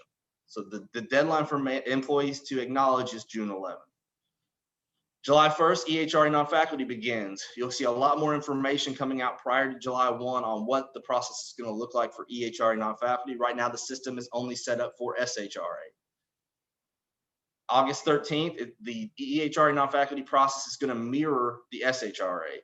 So the same thing with overall ratings. You get an additional 2 weeks. So August 13th is the deadline to enter the EHRA non-faculty overall ratings. And August 31st, an additional month to do the EHRA non-faculty performance plan for 2021, 2022. And then once again, following the same process, the deadline for the EHRA non-faculty employee acknowledgement is September 10th. Now, one of the things that I hear a lot from employees and managers, a lot about rater bias. So I do want to make a plug for our manager toolkit on hr.unc.edu. We already have a lot of information on there. There's a worksheet on what the biases can be and how to, and at least how to know what those are. Recency bias is one we hear a little bit about. That's taking into account the most recent performance and then rating the employee solely based on that recency of performance. Leniency and severity bias are rating people either better than they deserve or worse than they deserve. And then comparative bias is something in every training I do about performance management I bring up, because an employee should be rated on their performance of the expectations that the manager set for them. They are not being rated in comparison to another employee. So I should be rated on my performance, not necessarily on my performance versus another person's. And then for the 2021-2022 performance reviews, we have a plan in place that we are going to provide a CBT, computer-based training on bias in performance reviews, so that it's accessible by managers at any time. And then we plan on having a link in the HTML instructions of the performance review task in Carolina Talent. I keep wanting to say Connect Carolina, in Carolina Talent, so that the manager will actually be able to take that link and view that CBT while the performance review is pulled up on their screen. Those are plans. We hope to get them done, but that is what we have planned. And now I'm gonna turn it over to my colleague, Raj. Hi. Thank you. Thank you for having us here at the Employee Forum. We have a couple short videos. We have 4, 2-minute videos. Someone cut me off if I'm going a little over, just please let me know. But wanted to give you the employee experience of what you're gonna see in Carolina Talent going forward. So how do you get into the system? We'll start with that. In Connect Carolina, there's a new tile called Carolina Talent Performance on the self-service homepage. And if you click on it, that's going to take you right into Carolina Talent to a performance page where there's actually 2 links there for training materials that I wanted to point out, a manager link and an employee link with a quick reference guide that might be useful as you're navigating the system. So as Tyler mentioned, one of the first things you might do as an SHRA employee in the system is acknowledge your performance plan. So you'll work with your manager to create goals, and once they've created the performance plan, I'm logged in here as Sierra Train Bell. Are we playing? Okay. And there's a couple different ways you can get to acknowledge your performance plan. At the top, there's a My Actions link, and then also at the bottom, you're going to have a task there called Acknowledge My Performance Plan, and you're going to get an email when your manager has completed their end of the performance plan. Along the left side are all the different sections of the performance plan. There's always instructional areas at the top of each section, and there's 2 pieces in this workflow for the performance plan: manager sets and then employee acknowledgement. So we're just going to click Get Started and move through each section of the performance plan as the employee. There's always an overview as the first page, and then it will move to institutional goals as the first section in your performance plan. This is view only. At this point, as Tyler mentioned, all of the weights are going to be equally weighted. These are here so that they can print out on your performance plan. Everybody will see the supervision goal, but it's for supervisors only, and that will get rated as such at the review time. The next section is your individual goals. So these are the goals that your manager has put in the performance plan, or they may have worked with you to create these goals on another page, but you can view all of those goals. You'll see there's even a new section called Tasks and Targets. You can read more about that in the training materials, but that's another way to track your progress toward a goal throughout the year, because these are really living goals and living documents. The next part is the development plan. There's a way to add free-form action development steps, or you can link to trainings. And then a place for manager comments and to enter the scheduled conference date. And then on that last page is a signature. This is where you can put in your name and click sign. There's also a decline to sign option so that you can check that. Really, this is where you're acknowledging receipt of the performance plan. You can also enter comments if you wish to add to the performance plan as well. So that's really it for acknowledging the performance plan. If it's a lot to take in, you can also save and exit and come back to it later. Up until the due date, it will be available to acknowledge. So that's the acknowledgement portion. This next piece is, okay, it's a month later. How do I go view all those historical documents and that performance plan that I signed a month ago? You can go to your profile, and there's this button called Snapshot. So that's going to take you to all the development plans created or goals created, and there's a performance document widget. And so this is where you can view that annual appraisal that your manager entered and uploaded. And also, if you click on the performance plan link, that's where you can pull down a PDF version of that performance plan. So these are, you know, kind of static snapshots in time as when you signed the document. But next, I'm going to show you how to look at your active goals and development plans, update progress toward those goals. There's also another way to navigate, and that's through performance documents. So you can get to it two ways, really. Okay.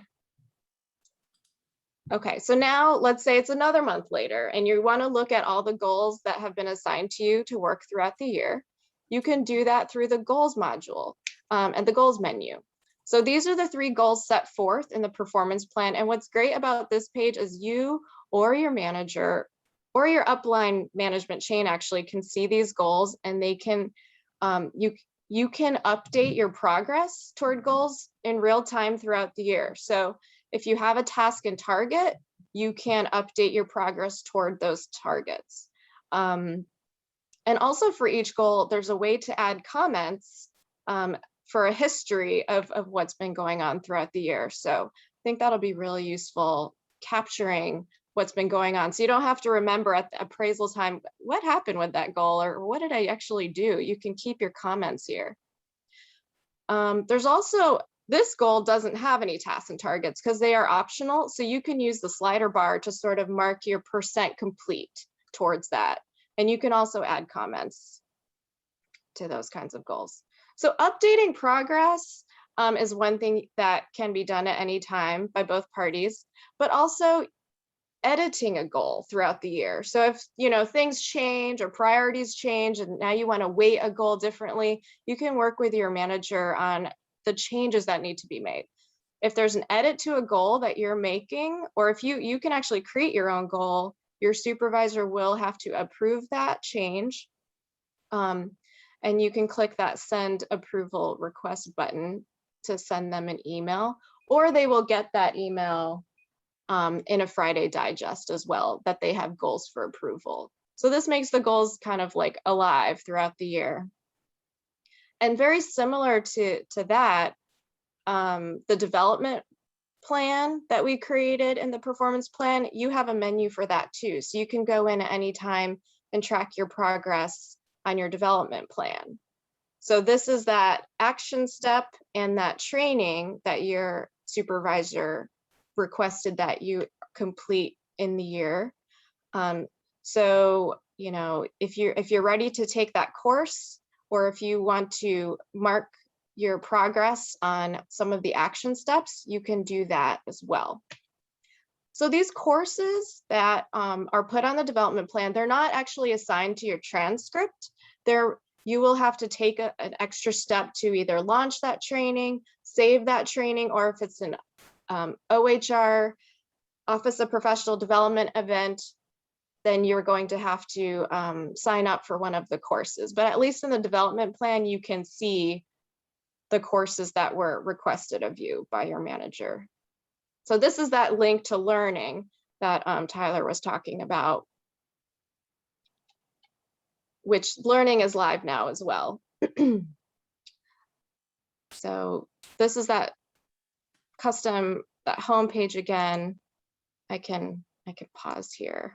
I think we're done with that. But that was just a little peeks, short snippets of what it's like to navigate through Carolina Talent. And again, you can get to it by going to Connect Carolina, that Carolina Talent Performance Learning tile, or Carolina Talent Performance tile. And there's also a direct link at the bottom of hr.unc.edu. You just see Carolina Talent as a direct link to it as well that you can use. And so, as Raj was saying, you know, we're telling managers to rethink the process from the form where everything was always about that form to now Carolina Talent is all about the goals. And those are, as Raj put it, a living, breathing thing throughout the year. So, you know, the focus is away from really the form. It's still important that we do it. We get the snapshot in time, but everything is really about the goals themselves. So do we have any, I know Matt requested that we provide the presentation, which we will definitely do. Matt will send that to you. So that if anybody wants it, you all can have it. Most of the videos and trainings, you all, even if you're not a manager, you can see the manager training online. We recorded them, that one of the ones we did. So you'll be able to see what your managers are hearing. So there's no secrecy behind that. So any questions before we hand it over to Jessica? Are you taking questions just specifically about the website or just about the entire process of? Whatever you would like, Keith. I'll try and answer whatever you would like. Okay, like that right there was the perfect answer, because it's just like, do you, Keith? You. Okay, now I have a question about the goals specifically. Okay. So the goals are created. This is what we want to accomplish for the year. Who creates the goals? Should it be the supervisor creating the goal, or should the supervisor be like, what 3 goals do you want to meet this year? There are a number of different ways to handle goal making. In my mind, it should always be a collaboration, because, for instance, with the Go Live project that we just showed you about going online on Carolina Talent, I worked with my supervisor on what the deadlines were, because I'm really close to that project, right? I know what's doable. I know what meets expectations should look like, because I'm in there with my hands in the project, right? So it should be a collaboration between manager and employee. This system allows that flexibility, Keith, for you to go in and create a goal, and then your manager could approve it. What I would say is, I don't know if it's necessarily something that the employee should be shouldering the entire load of it. That would not be my advice. My advice would be that this should be a collaborative environment for editing the goals, creation of the goals. Like Keith, you may have a supervisor that comes to you, your supervisor may come to you and say, what project would you like to work on? Right? So then you can come together and work on writing that goal. But my answer in general is that it should be collaborative. Okay. And I'm always available offline if you would like to have a conversation. Any other questions? I know we just threw a lot at you, and I know with the Go Live, my suggestion to you is go in the system, see what it looks like, right? There's nothing better. I'm a hands-on learner. That's how I learn best. So like I said, that's something I would advise that everybody do, because it's live now. And another thing that I do want to make sure I state is that if you are not showing up on your supervisor's list as an employee of tasks that they have to do, we have run into some supervisor relationships that we've had to fix. So please submit a help ticket. Teresa's group does a great job of being the frontline, frontline fixers of most of this, and they do a great job. But if you do run into those issues, let us know. Laura? Hey, thanks. I, like Keith, have a question about the development goals. Keith and I are just on the same page today. So I am wondering, I'm having a hard time understanding the balance between these goals of like typical work duties and above and beyond typical work duties. What guidance do you have for that balance in terms of creating these goals?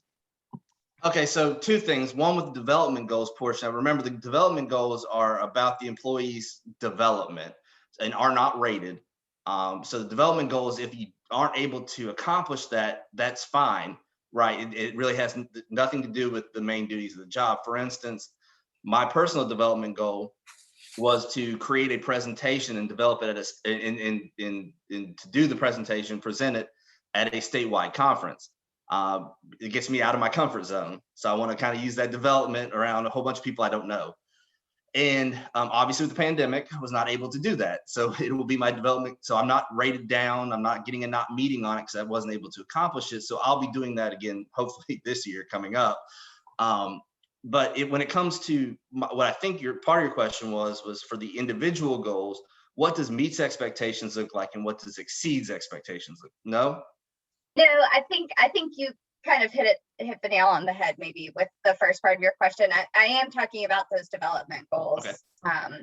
Just in terms of like how much can they tie in to regular work duties? Like versus do they need to be something like that are completely different than work duties? Is that, No, maybe that's not a very good question.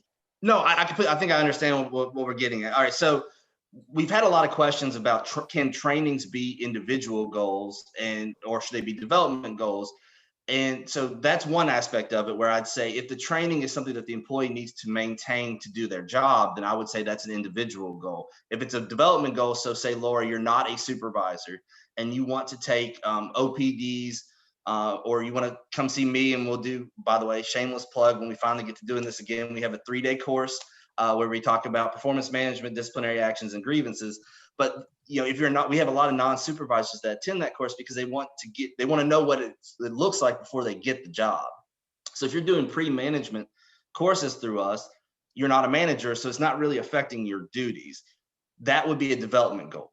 That would be a chance for you to develop. Now, what I would say is it really should not be, it should be for you, the employee, to go to the next, your next job within UNC-Chapel Hill, or to develop further in some skills that may assist you in the job you're doing. It really should not be outside of that, because for it to be a development goal, one of the things we're looking at is providing resources to the employee to accomplish that. Either it's, most of the time, if you take a course at OPD, it's going to be during work hours, right? So you're taking time as one of the resources to take this course. So we probably shouldn't see a development goal for basket weaving, but if it's something along the lines of getting you to your next goal, your next spot, right, of being a manager, I want to move up in the organization, or I want to take this skill that I'm not doing.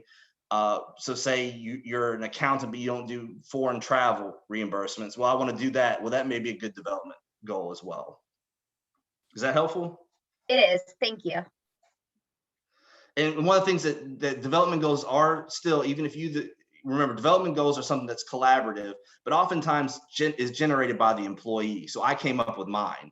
My manager had to approve that. So your manager still has to approve it in the system. And one of the things that can be denied, right? Because it may not be anywhere near the scope of your job or your next job you want to have, or it may take a monetary investment from the department, and they just may not have the money to do that. So like to send you to a conference, that may be a great goal. I'd love to go to a conference. I don't know right now, I don't want to be around people. But if we're in another world, I may want to go to this conference in Hawaii. Well, I don't think Link, do we have the money for that? I don't think so. So they may be able to decline that. So we have Ida, do you want to ask your question, or do you want me to read it? No, I'll ask. Hi, Anthony. How are you? I am a business service coordinator for student affairs, and I am also part of the employee forum as a delegate. And my question is, can you provide clarification about the rating in regards of this notion that managers have that they cannot rate employees above meeting expectations, because that means that it's time for them to move up or it's time to give them a salary increase? And what are you guys doing about this notion that is across campus in many units to provide clarification? Because people want to do a good job and they want to be appreciated and evaluated as such. And it's very unfair for employees that they do an excellent job, especially during this year that many had to wear many hats. And now you are rating at the end of the year. You don't want to give exceeding expectations, because that means, the employee is ready. We got to give you a salary increase. Thank you for the question, Ida. I do run into that question every once in a while. And one thing I'll say, let me be very clear. We're talking about two different things. We're talking about a class and comp thing and a performance management thing. So let me address the performance management first and then how it interacts. So first, in every training that we give, and I give most of the performance management trainings, we always state that an employee should be measured solely on their performance, on the expectations given to them by their supervisor. It's not required to include exceeds expectations in the goals, but I highly recommend it for that reason alone. Employees should know how they're going to be rated. I need to know what playing field I'm on, right? If you're going to use a sports analogy. And we don't want to be moving the goalposts throughout the year on the employees so they don't know where they're at. And employees should be aware of how they're performing throughout the year. So there is no quota on exceeds expectations. Exceeds expectations does not drive some sort of monetary action that has to happen. We do not advise on that. It is not in any of our trainings for a reason. We say solely that the employee should be rated on their performance and their performance alone. So, and there is no action that comes behind that of a salary increase or moving up. It's solely on, if I set the expectation as meets at doing 10 of X, whatever X is, and then I tell you, IDA, that doing 15 of X exceeds expectations, and you do 16, well, your exceeds, period, right? That's how the system is supposed to operate. The expectations need to be set so that employees are aware of where the bars are, right? What is meets, what is exceeds. Now, it's not required for the exceeds part, but it is required for the meets. I have a follow-up question. Sure.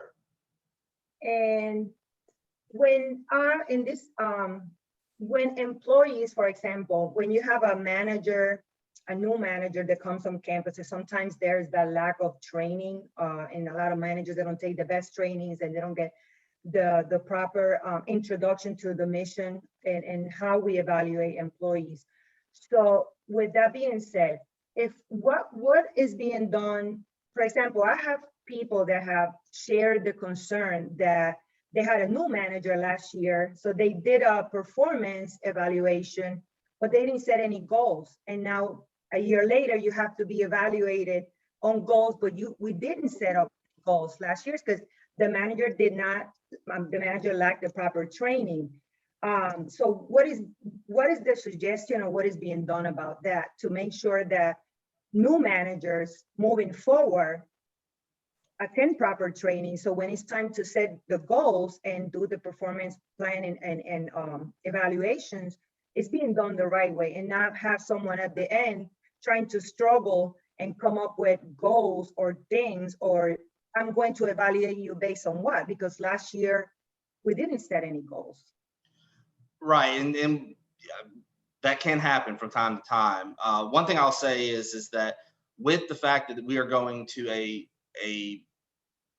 computerized system, or we're going online with this, there's a greater degree that we're going to be able to monitor it, because when it was on paper, those weren't sent to us, those were sent to the department. So now we're going to be able to kind of monitor it a little better from a central level. So that's one thing when we're talking about compliance that we'll be able to look at. Another thing that has actually been a wonderful outcome of the pandemic, which I hate saying, is that we are now pushing a lot of things online, one of which would be trainings. So we are looking at, we had to live through go live, and plus we want to have the ability to show it in the system. We are looking at how, to have these trainings on how to write goals. What is the process? They're getting some of that now with the go live. So managers are supposed to watch, we're supposed to be at the trainings, and they're online for their view, them to be able to view it now. But we're trying to push as much as we can out there so that managers have those resources at their fingertips, right? So that they're not having to struggle like they may have had in the past. I'm not entirely sure, depending on the people. But we want to make sure that they have those things at their fingertips so that when they need them, they're there, right? So we're hoping to address it in a number of ways. Once again, the availability of training is very important. When we're doing them in person, we limit the size, right? We limit the availability because I'm not available all the time to do these trainings. But if we push it online, give it, put it in the Carolina Talent Learning section, senior level managers can require it of all their managers to take that training. So like I said, there's a lot of options there. And then what I'd also say is that if as an employee you run into some sort of an issue with your goals, or the fact that, to borrow off of your example, Ida, not having goals, right? Please reach out to your EMR consultant. We're here as a resource for employees. So please reach out to us and let us know. So I'm gonna have to break in because we only have 11 minutes left, and we have Jessica's updates, and then we have to get through the rest of our committee agenda. So thank you very much, folks. Let me just, I'm trying to read the chat here. Can I send you these questions that come in the chat, and then I will try to get answers and send them back to the delegates? Or Sure, that'll can you- work. Or can you be Yeah. answering them in the chat while Jessica does her presentation? I can already tell you that there are a few questions here that are going to require a very long answer. So if you wouldn't mind, Shana, just sending that to me, I'll send them back to you. Great. So for those of you who have questions in the chat, I promise you I'll get you an answer. Jessica, are you with us? I am. Hello, everyone, and good morning. I wanted to recap our virtual wellness week. Believe it or not, that did start about a month ago, and it was reset, refocus, renew, restart, and repair. As far as registrations, we had 1,125 people register for an average of 6 sessions during the week. The most popular session for registration were those that had to do with mindfulness and meditation. For our live session participation, we had 1,040 unique participants, with our most popular classes being the cooking demonstrations, with the Monday afternoon cooking demo reaching nearly 100 participants. Our on-demand sessions, we had 988 views, with our most popular sessions being our pre-recorded yoga classes and other fitness classes provided by UNC Campus Recreation. All of those details are now on the Work, Life, and Wellness website. There is an accordion topic virtual wellness week. Click on that. You can view the on-demand library at any time, and all the live session presentation slides, recipes, and recordings are available online under the live schedule. Just click on the topic, log in with your Onion, and you'll be able to see all of that information. For our upcoming Wellness Wednesdays, we have one later today at noon titled Letting Go of the Things That Hold You Back. Next week, Wednesday, the 14th at noon, the topic is 10 strategies for improving your finances. And these are located in the Carolina Talent System under that Learning tab. You can view them looking at the calendar, or you can type in keywords in the search box. The registration closes 48 hours before the class begins, so that is Monday. And then I wanted to remind everyone that May is Mental Health Awareness Month. So for the month of May, we will be having a Wellness Wednesday webinar every single week. Typically, they're offered twice a month, but we'll have one every week the month of May, starting with Wednesday, May 5th at 3 p.m. And that topic is understanding depression. That particular session is not in Carolina Talent to keep it completely private and confidential on who is participating, but you can view it in the Work, Life, and Wellness calendar online and register through there. Again, that is completely private and confidential. I did want to give a big shout out to everyone who's participating in Miles for Wellness this spring. It started March 15th and it runs through May 8th. UNC has 35 active teams, so nearly 350 people participating throughout the university. From all other North Carolina state universities participating combined, aside from UNC, they only have 32 teams, so we surpassed that at UNC alone. And our largest competitor is UNC Charlotte with 17 teams. For those who are interested, NC State only had 6 teams. So go Heels. I did want to remind everyone that Eat Smart, Move More, Way Less is still completely free. It is 100% covered by Blue Cross Blue Shield with code GNC 2021. The April sessions will begin the week of April 27th. The registration deadline is April 23rd. And just a reminder, this is a 15-week evidence-based online weight loss and weight maintenance program led by a registered dietitian nutritionist. Another reminder that we have not received very many nominations for a state governor's awards. Nominations are due April 15th, so it's coming up very quickly. These are to nominate a colleague that has exceeded in customer service, efficiency and innovation, human relations, outstanding government service, public service, safety and heroism, and the spirit of North Carolina. And I will drop that link in the chat box when I am done talking. And I did want to let you know that one of the new things they're asking on your nomination form is to enter the employee's home address. That's because they're assuming that the majority of employees are working from home. Please work with your HR, or all nominations come to me and I'll get their home address in there. Don't let that be a barrier for not nominating someone.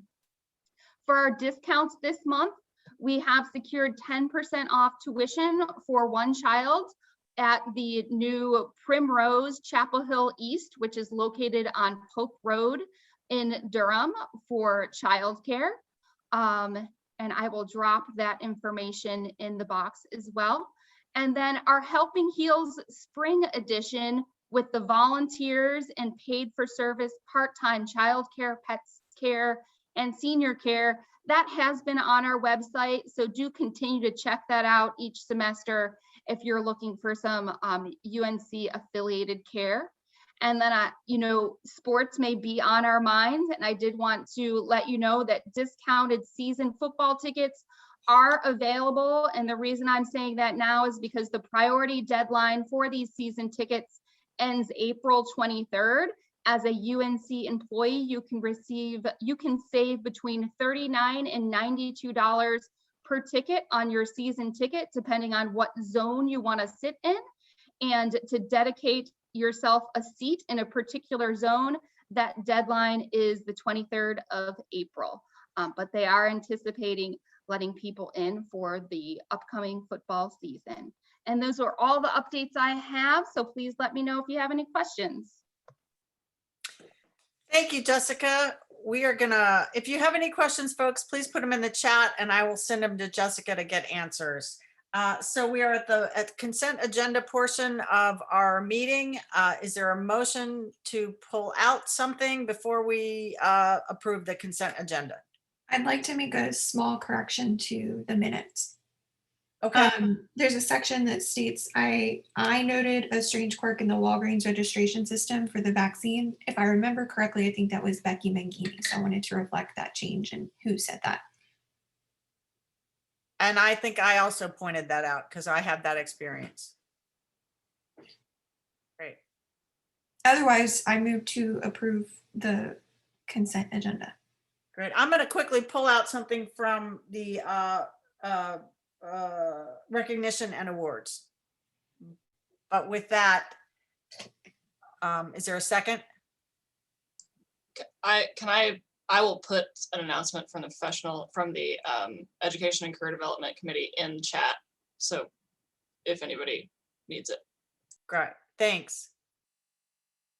Second to approve the consent agenda with those two things pulled out. This is Arlene. I second. Any opposed?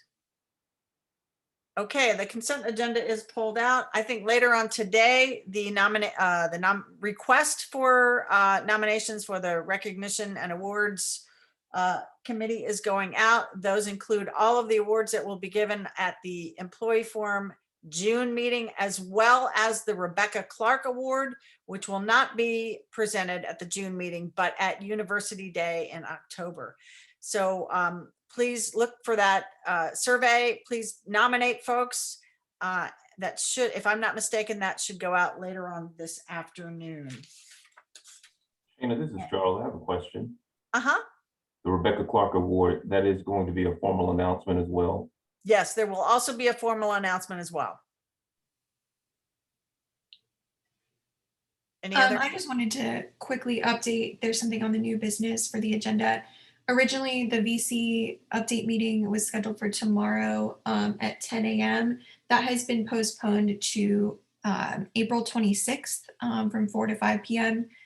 Both Becky and Link weren't able to attend tomorrow, so we had to reschedule the Vice Chancellor update meeting. So if you had planned on attending tomorrow, just make sure you update your calendar accordingly.